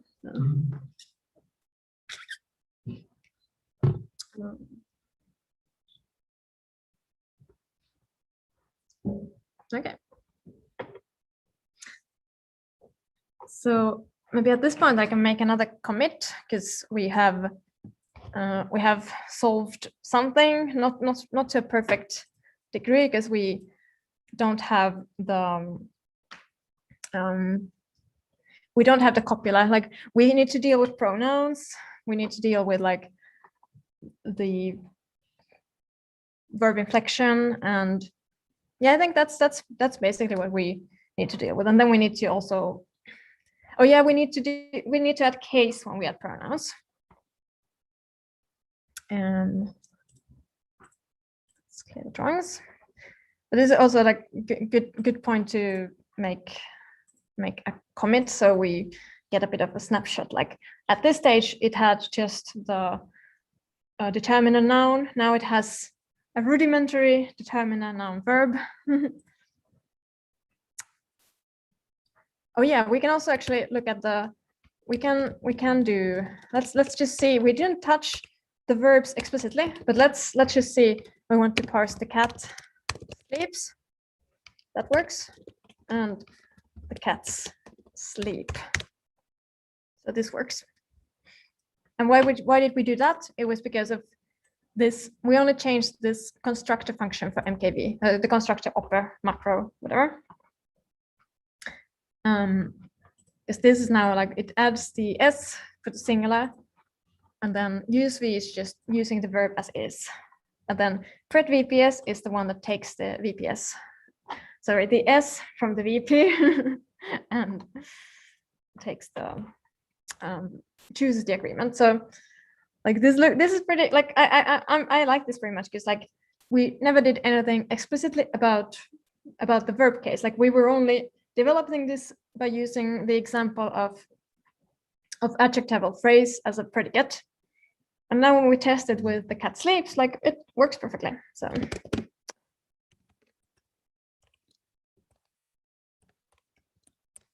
when we look at this tree, it's like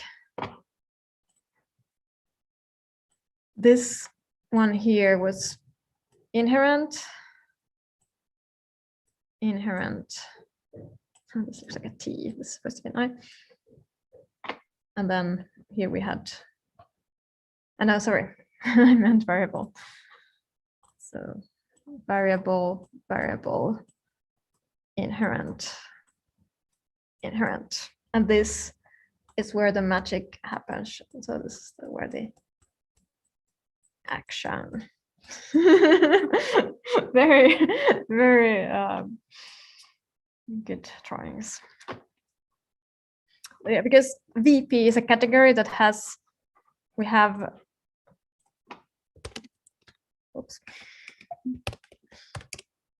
VP is a category that is, you can make them in different ways. So it's just enough to change the category and then it works. So that's the moral of the story. It's high abstraction level and the work just happens by itself, magic. Drawings. So I'm going to commit this, and after that we're going to finish the verbs. And if we have time, we'll look at the case. Otherwise, we're going to continue with the case tomorrow morning. Okay. You can stretch your legs while I commit this.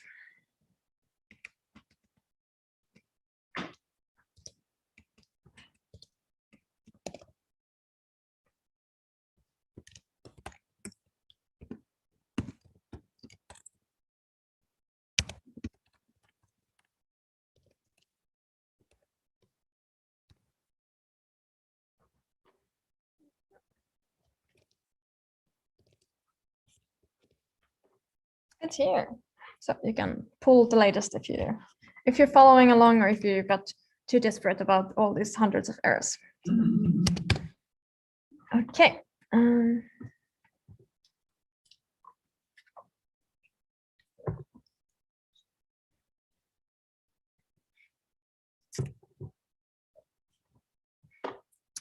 So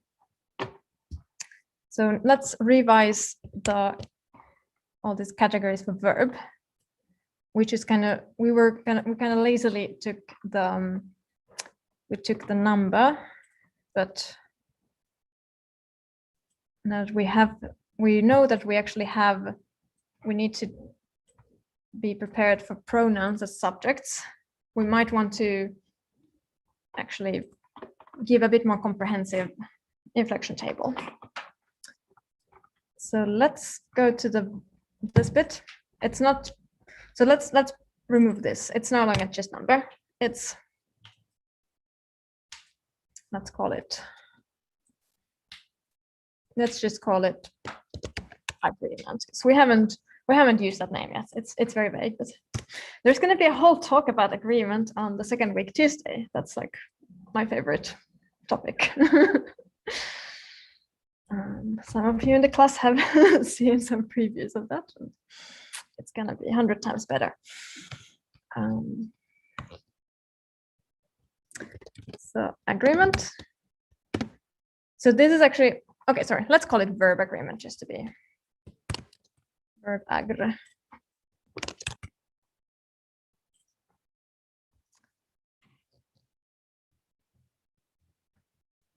Yeah, if we really wanted to like save some parameters, which we're not bothering now, we could even split this in two, say that like the lexical categories V and V2 have just singular plural, and because it's copula that only has the verb agreement, we put it later, but let's not be as fancy now. Let's just make all verbs take that. So verb agreement is either, is it first person singular for I am,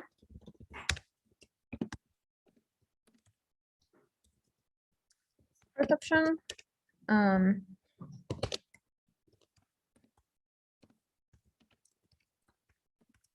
is, so then, yeah, this is for the worst case copula. I am, he, she, it is, and all the others are with are.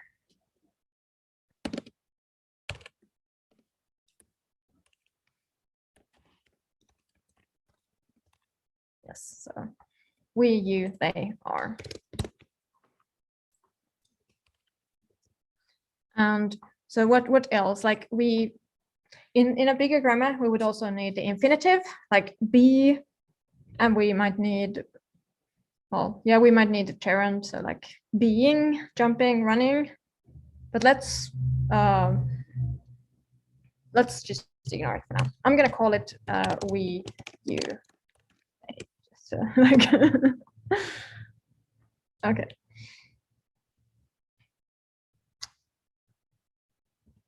Yeah. Okay, so now we have a parameter with 3 forms. And we have updated it here. And now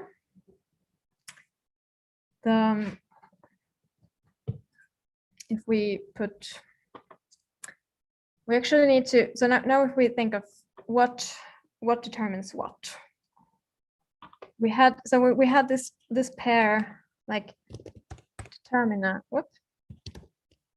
determiner noun. Like this was one nice couple of, like this was like its own like bubble,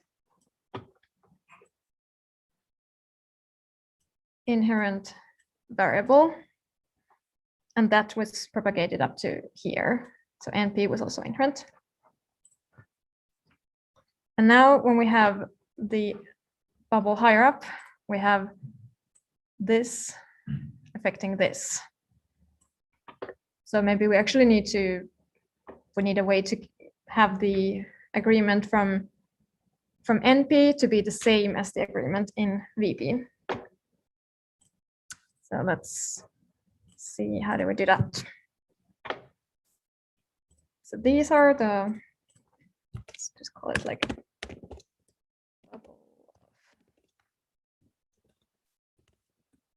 common noun.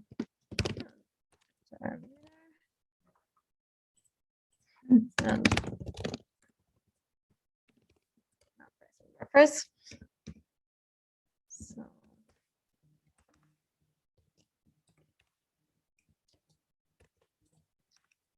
noun phrase is type.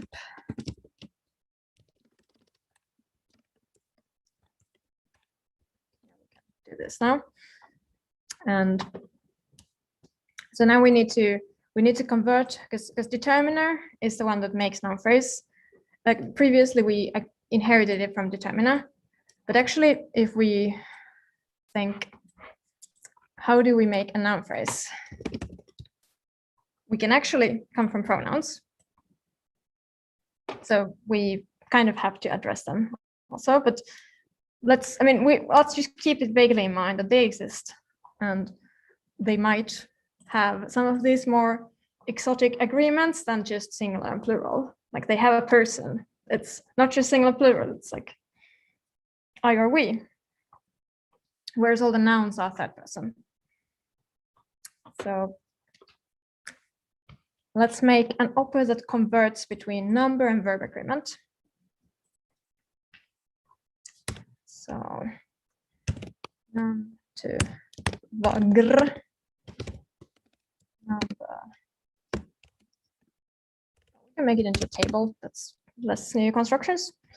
Number to vagr.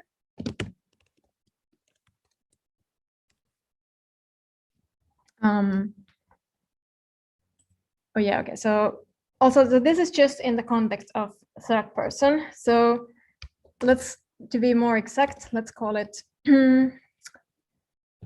noun num to verb agreement.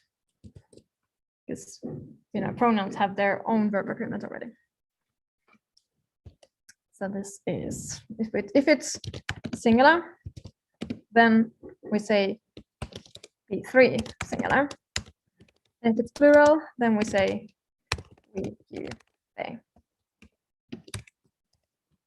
And that's it, because we know that this will all only be applied to common nouns, not to pronouns, because pronouns have already the verb agr. Okay. So that's the conversion. And yeah. Can we take take care of the P1 SG too? Oh, I mean, question was, do we take care of the P1 SG case? And the answer was that this is only going to be used for when we get a noun phrase out of a pronoun. So we don't need to care, because this is like, this operates only for those, let me put a comment, only for converting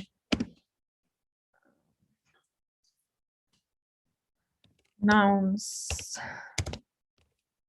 the number of CN into a verb.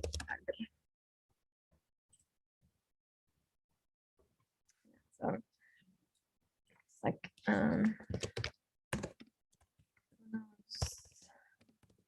become NPs using other ones. So this is like very, we are incomplete here. Like, I mean, we are complete in what we convert from, but we are incomplete in what we convert to, because this is only going to be used in limited circumstances. So, okay. So that's why we don't need to care about this. Okay, so now we have again these inherent and variable is perfectly matched.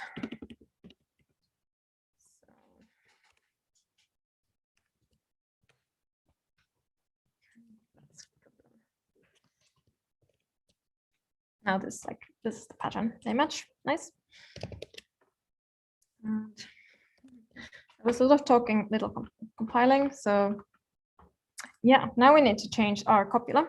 And so this, I was just trying to compile the resource module. I didn't go to the full, the actual concrete yet, because that's for sure going to have lots of errors. So let's go to, now we can actually finish this to make it a bit more accurate. So SG1 is going to be now M. Now, what did we call it? We didn't call it that. P1 SG, P3 SG.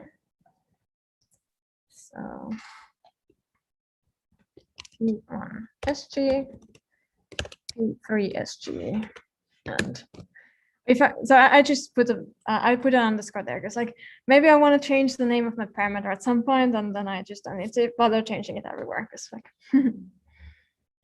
and here what we can do also we this is the P3 SG because that's the one like, you know, jumps, walks, and here if we think of any other verb but the copula, this is like I jump, you jump, they jump.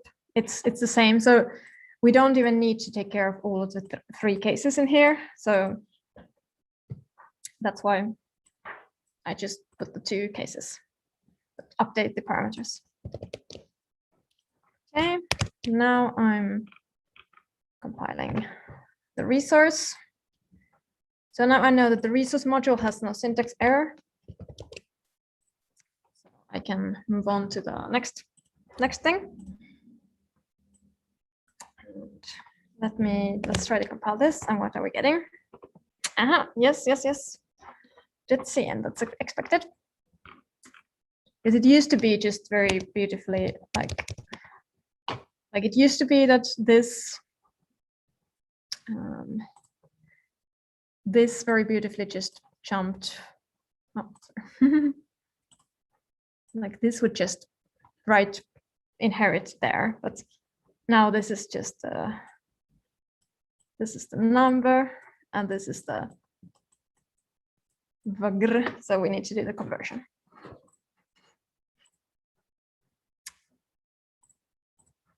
So that's in line 74. But fear not, we had this handy upper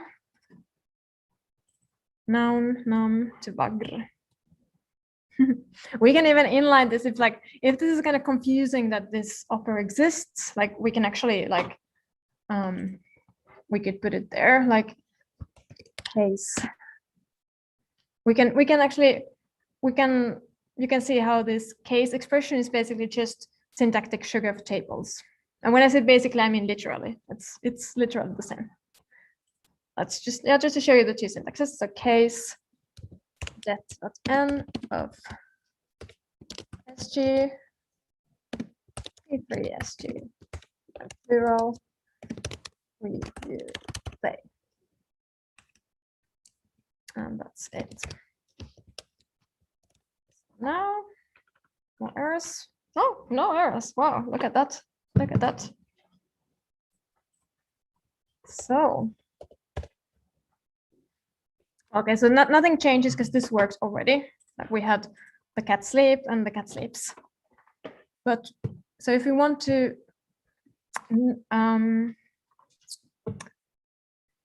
test this, we need to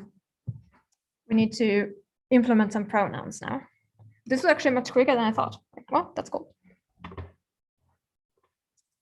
Let's make a commit so we see what we changed. What has happened since last time? We changed just Detsian in microlang dummy, and then we had this new parameter. And oh yeah, we can remove this because we actually did it in line. So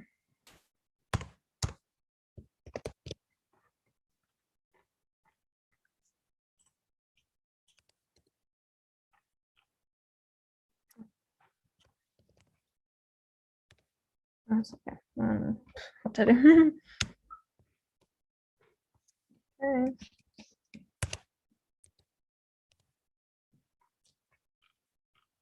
Yeah, so now it's away from there. So yeah, here we changed the MKV and the work in progress copula. And here we added a new parameter, and yeah, just move things around a bit. That was most of what we did. And we changed the type of verb and noun phrase. That was it. But in here we only had to change one function, which was the Detsian. Here it was. Okay, so let's commit this stage.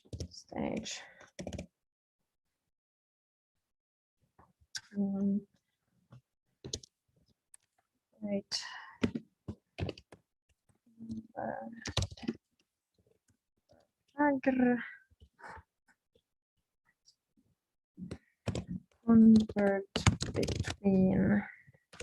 Convert number to verb in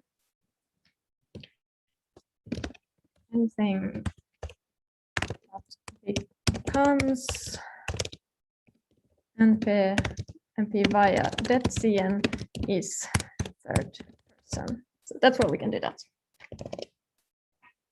Look at this. This is actually the summer school for committing, often writing intelligible commit messages.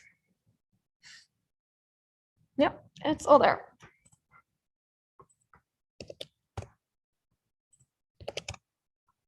So, any questions so far?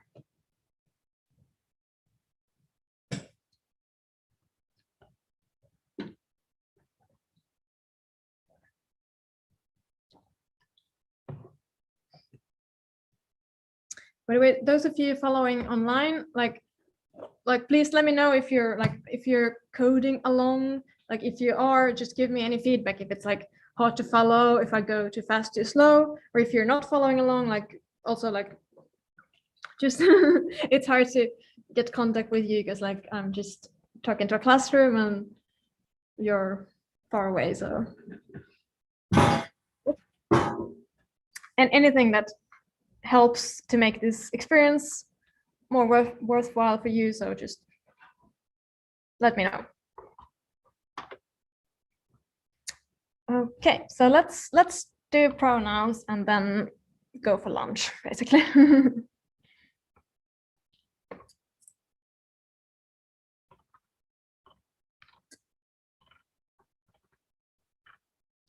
So we have completely ignored pronouns so far,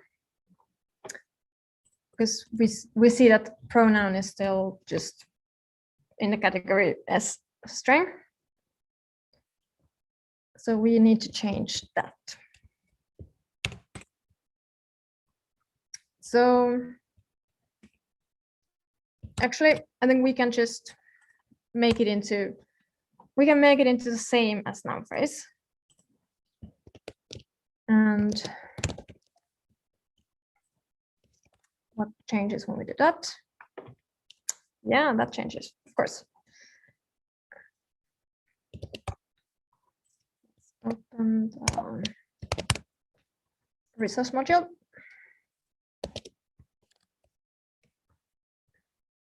So when we change the linket, we need to change the constructor.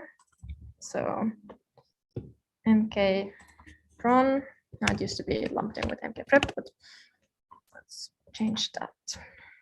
Oh, sorry.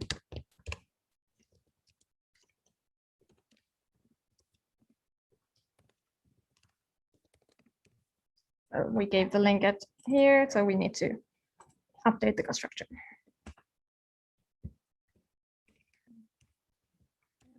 Put them like this.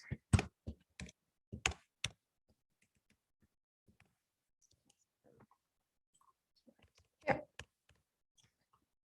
So now this is, we have not taken care of case. Okay, oh, that's great. I got some feedback. So okay. Good. I'll continue what I'm doing. So yeah, so if we think of pronouns, like, okay, so how do they differ from noun phrases? They, in English, they inflect in case. So you say, I see a cat and the cat sees me.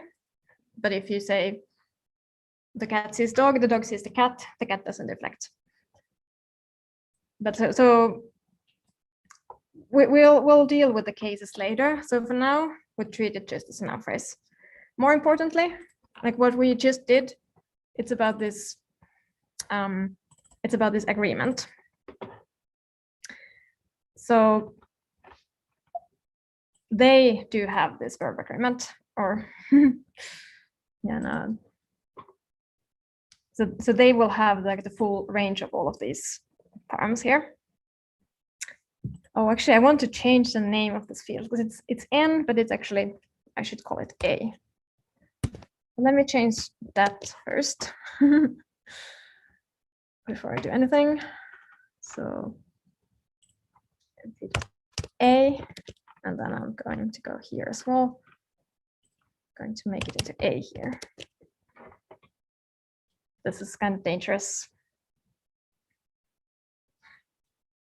But yeah, we'll see. Like the compiler will tell us what errors we get. So now I'm going to fill this in. So since we're not dealing with cases yet, I'm just gonna ignore. I'm not gonna make any new inflection tables or any new types. So so the S will still be just as it was. So like I, you, they, me, them. Okay. And then, so we will need the agreement. So let's give that to the constructor also. And that's the second argument. So we're just going to fill it in. Now let's compile first the resource module. That's fine. That's fine. It compiles.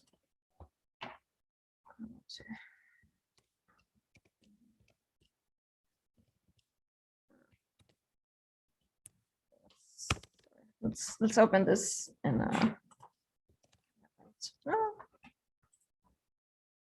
okay, so here we're getting some errors now, as expected, in these places.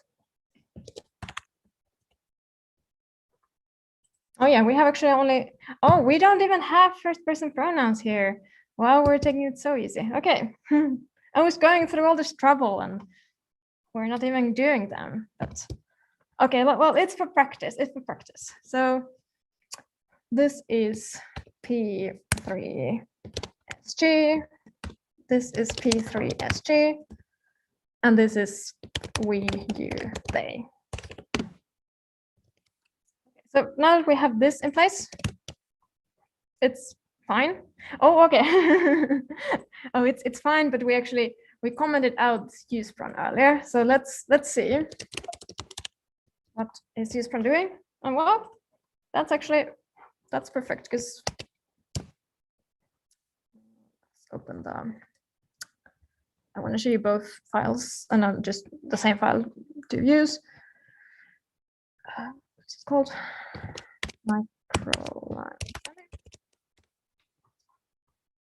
Linkats, the same linkat. So I can keep this exactly as it was. So now this should be. Now it compiles. So can we parse? They sleep. Yep, I can. And also they are big. Yeah, I can do that. So there was a bit of a anticlimax because we didn't even have the other pronouns. But you know, if you have a GF grammar, let's go and change the abstract syntax so we have the other pronouns. Microlang.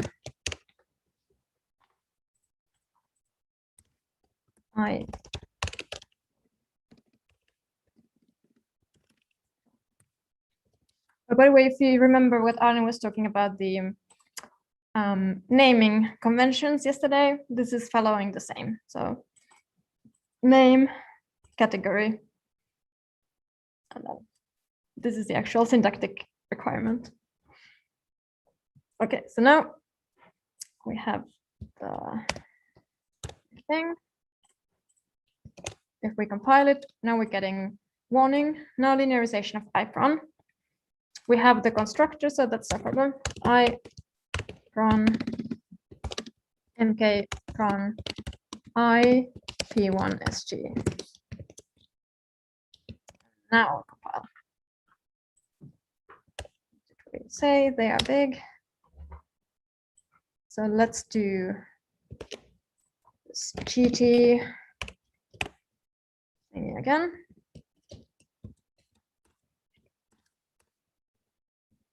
Let's put a question mark here. And then L3 bank. Yeah. He is, I am, she is, they are. Perfect. Well, okay, so not quite perfect because we don't, if we look at like, if we linearize, there is another, this is like another useful flag. If you want to see the whole inflection table, you can do L with the flag all. So let's do it for a verb that has all the forms. So L all jumpy. So we have jump, jumps, jump. I jump, he, she, it jumps, we, you, they jump. But like this looks a bit suspicious, like we're missing the me here.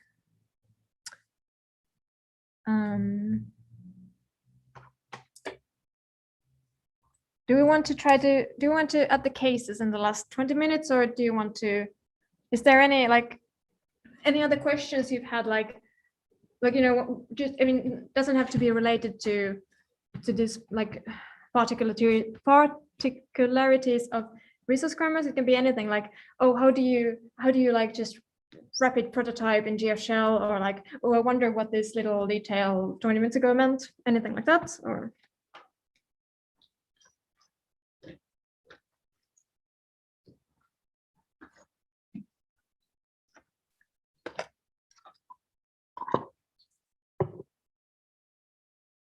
Just I'm sort of trying to understand an abstract is just the flow of information. So we have some information like singular, plural, and that gets propagated. That starts from, let's say, noun traits, and that gets propagated.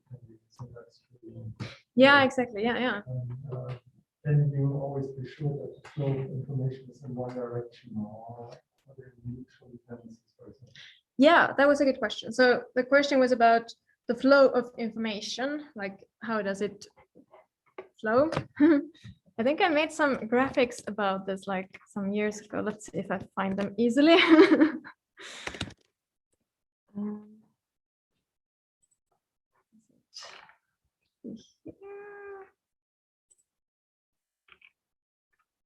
Like, no, maybe not this. Oh, this is like, oh, maybe. Like, do you mean like in this way? Like this is from the foods grammar. Like we start off with some pizza, which has two fields. Let me make this bigger. Oh, it's not bigger. Okay. So we start off like pizza has an inflection table inside. Here, no. Here, and then, you know, if it gets into this context, this pizza is good, then this is propagated here, and then these pizzas are good, it's propagated here. So yeah, this and like, then you have the impact on, well, for example, the noun or the well, whether it's is or are. Yeah. So like if you were asking like if like how can they also like does it if it goes like sort of in cycles like something. So in English it's kind of hard to show a lot of interaction, but okay, let's do like. So I saw the word fixed point there somewhere in your blog. Yeah. So the question is, can it happen that you, well, after having modified the verb, you have to go back to, let's say, the noun phrase? Propagate information from the verb to the nouns. Yeah, I mean that. Yeah. So I'm thinking like maybe I could show you if we would look at the Dead Sea and for a language that has gender, we could like, okay, so we would have, oh yeah, also like, oh, right, okay, so this is even simpler. Let's, okay, so let's say a language that we all understand, sort of. Oh yeah, I mean, yeah, you speak French. That's perfect. So like, yeah. So if we had like the, so just in this kind of micro bubble with the determiner and CN, like if the link out of determiner was something like that, if that also has an inflection table, so S is a table from like, yeah, whatever, gender or number, or let's just call it some kind of agreement to string. Oh yeah, sorry, not number, but gender. Yeah, gender. And then it has an inherent number. And then CN has that S is from number to string, and it has an inherent gender. So this is like exactly how it works in French. Like you would say,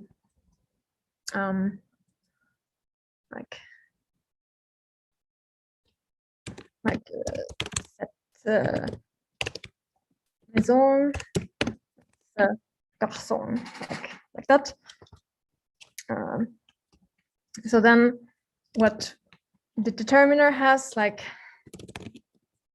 so table then has the string set, mask has the string set, and then it has the inherent singular, and the CN, so like is that, and then let's say like whatever house N is like,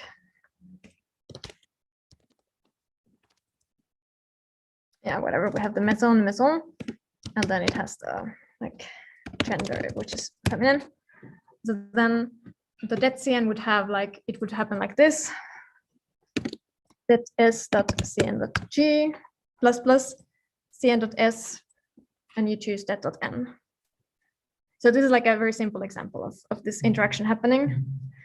And I think next week, Tuesday, I will talk a bit, I'll take like some actual languages that go into more like details, like how complex, like how deep in the tree do you need to look in until you find an actual string. like I'll take some kind of like sort of difficult examples of like how much do you need to know until you're able to determine a string, like this affects that and this affects that, and like, oh, we need negation and like preposition and whatever passive, like to get one orthographic string. I don't know if that's what you're asking, but like, yeah. But yeah, so like what basically what happens is like, so all of these strings need to come from somewhere.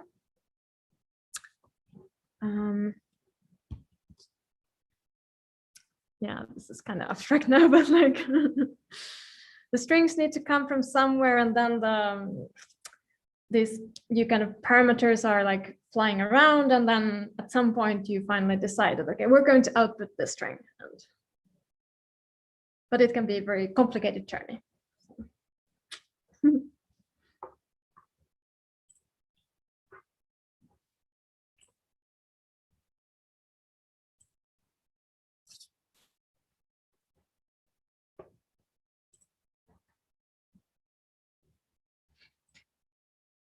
So, Discord. Oh yeah, there's a question.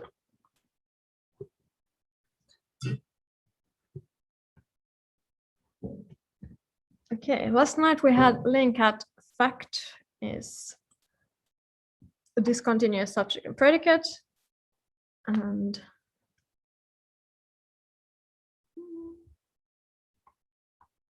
I'm thinking of making it flexible to allow for is and are with the prime number for singular plural. Let's say instead we have linkat fact is this.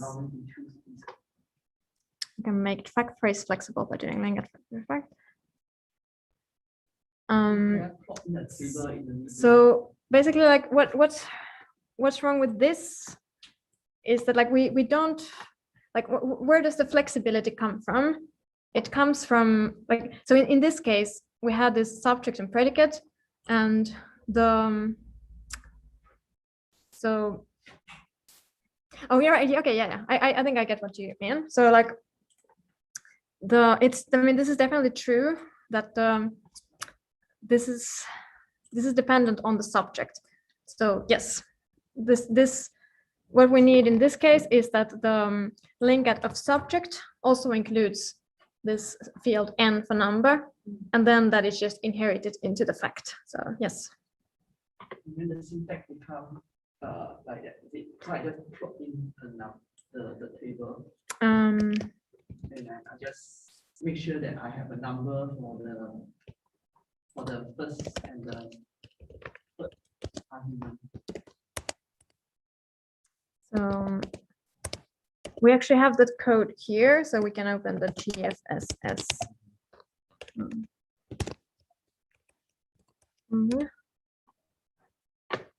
And this is actually, so what you are asking is actually pretty much done, because instead of having a parameter, it's already in this bit of verb here. It's like what happens in fact phrase. No, sorry, not fact phrase. That's like this is just concatenation, but what happens in, where were we? Here. Oh yeah, yes, this is the important part.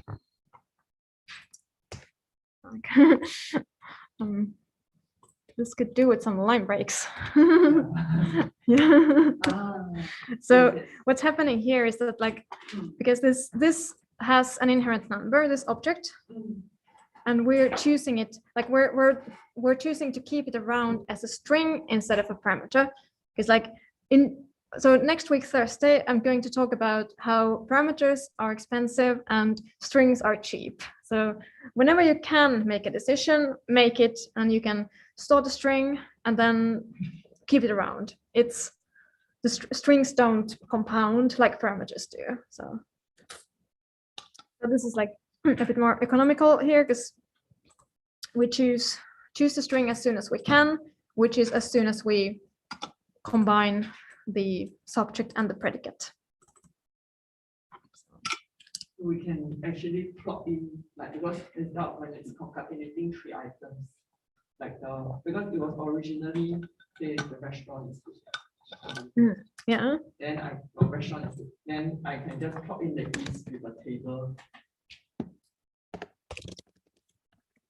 So yeah, we have like restaurant good, and the restaurant is actually like S is restaurant and N is singular. Sorry, this. So yeah, exactly. So when the first argument is this record, then we just put the string restaurant in here.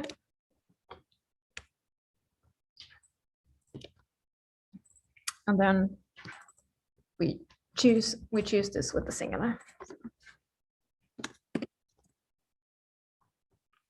The verb singular is, of course, the string is.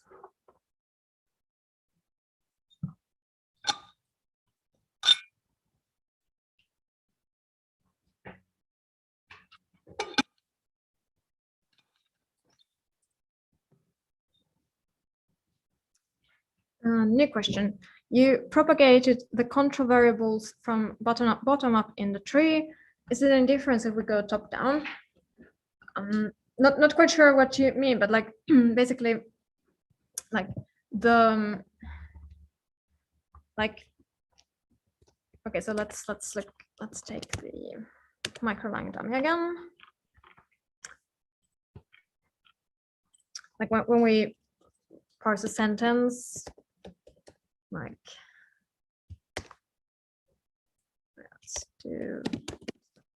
let's tree again.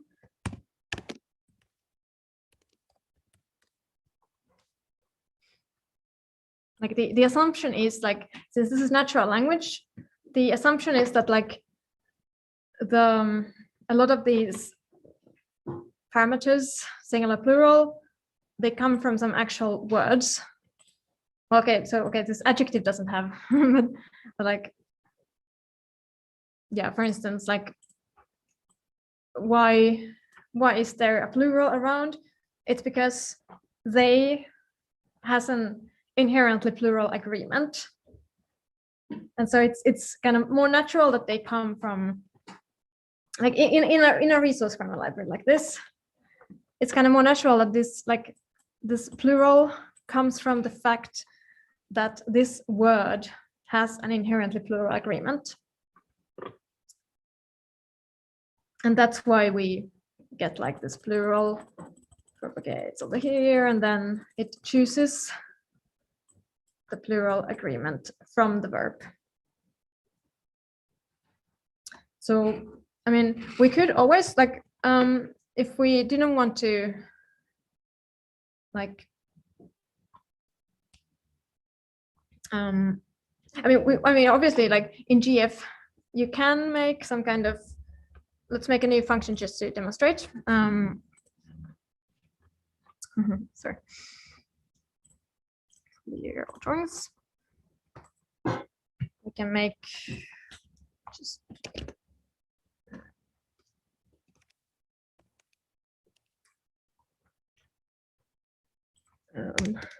always plural thread VPS like this, and then we would go like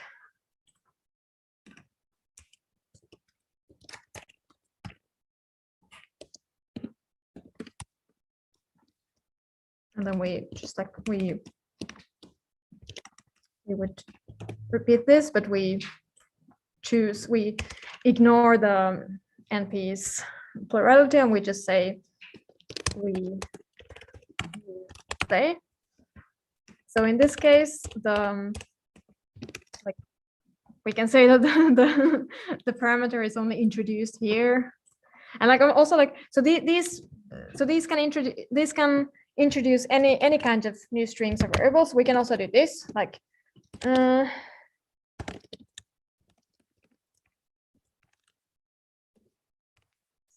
so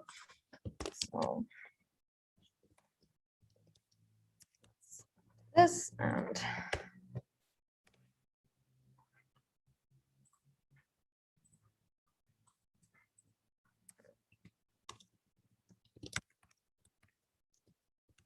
linearize this.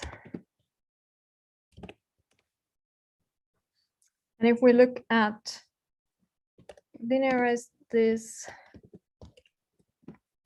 parse and VP,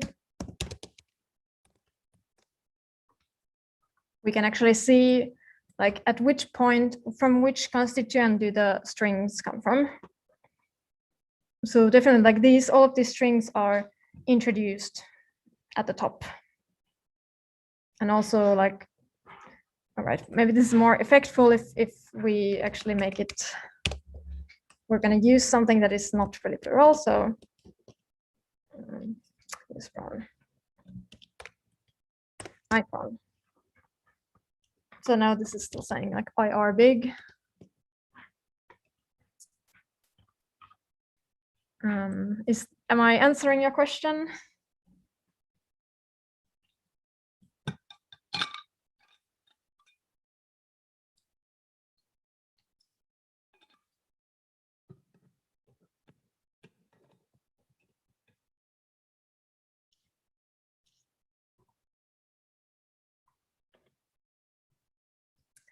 Yeah, we keep in mind inherent properties of word, which control rather the other way around. Yeah, like yeah, that's often the reason why we do this in natural language like this. Yeah. But yeah, nothing stops you from like having the parameters being introduced in higher up. It's just that these examples, they come from the actual verbs. Okay.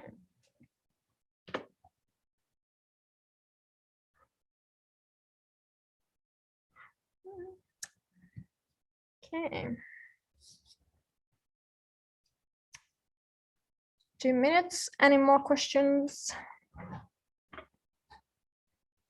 Do I have any unfinished commits here? Uncommitted things. I don't know.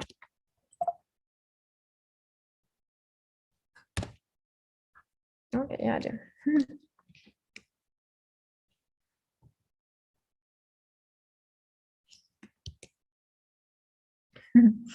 Okay, let's not commit this always cruel thingy.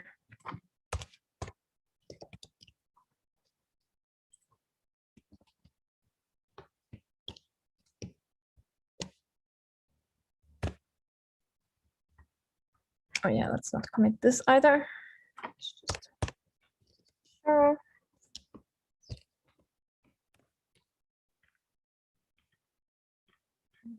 yeah, this is, let's do 2 commits. I'm gonna do one where I do the change of the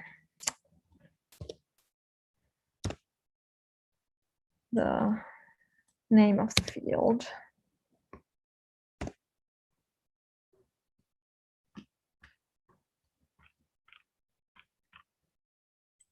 This one.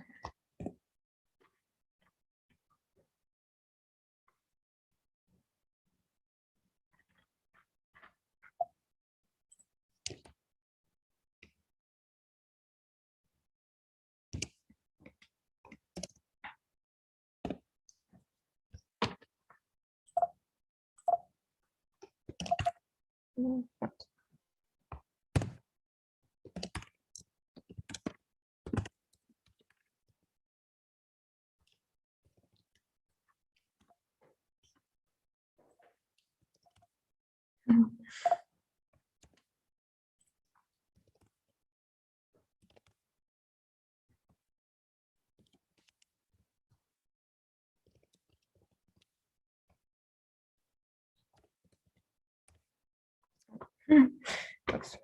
Okay, I think yeah, we can finish here if there's no more questions. So thanks for today. We here in the classroom, let me show you the video. We have people around. Yay. We're going to have some lunch now, and if anyone wants to, like, I'll try to have some social activity with them if they don't want to, if they won't run away, and then we'll be back here in the classroom at some point. Like, yeah, as usual, ask on Discord or anywhere. Thanks for today.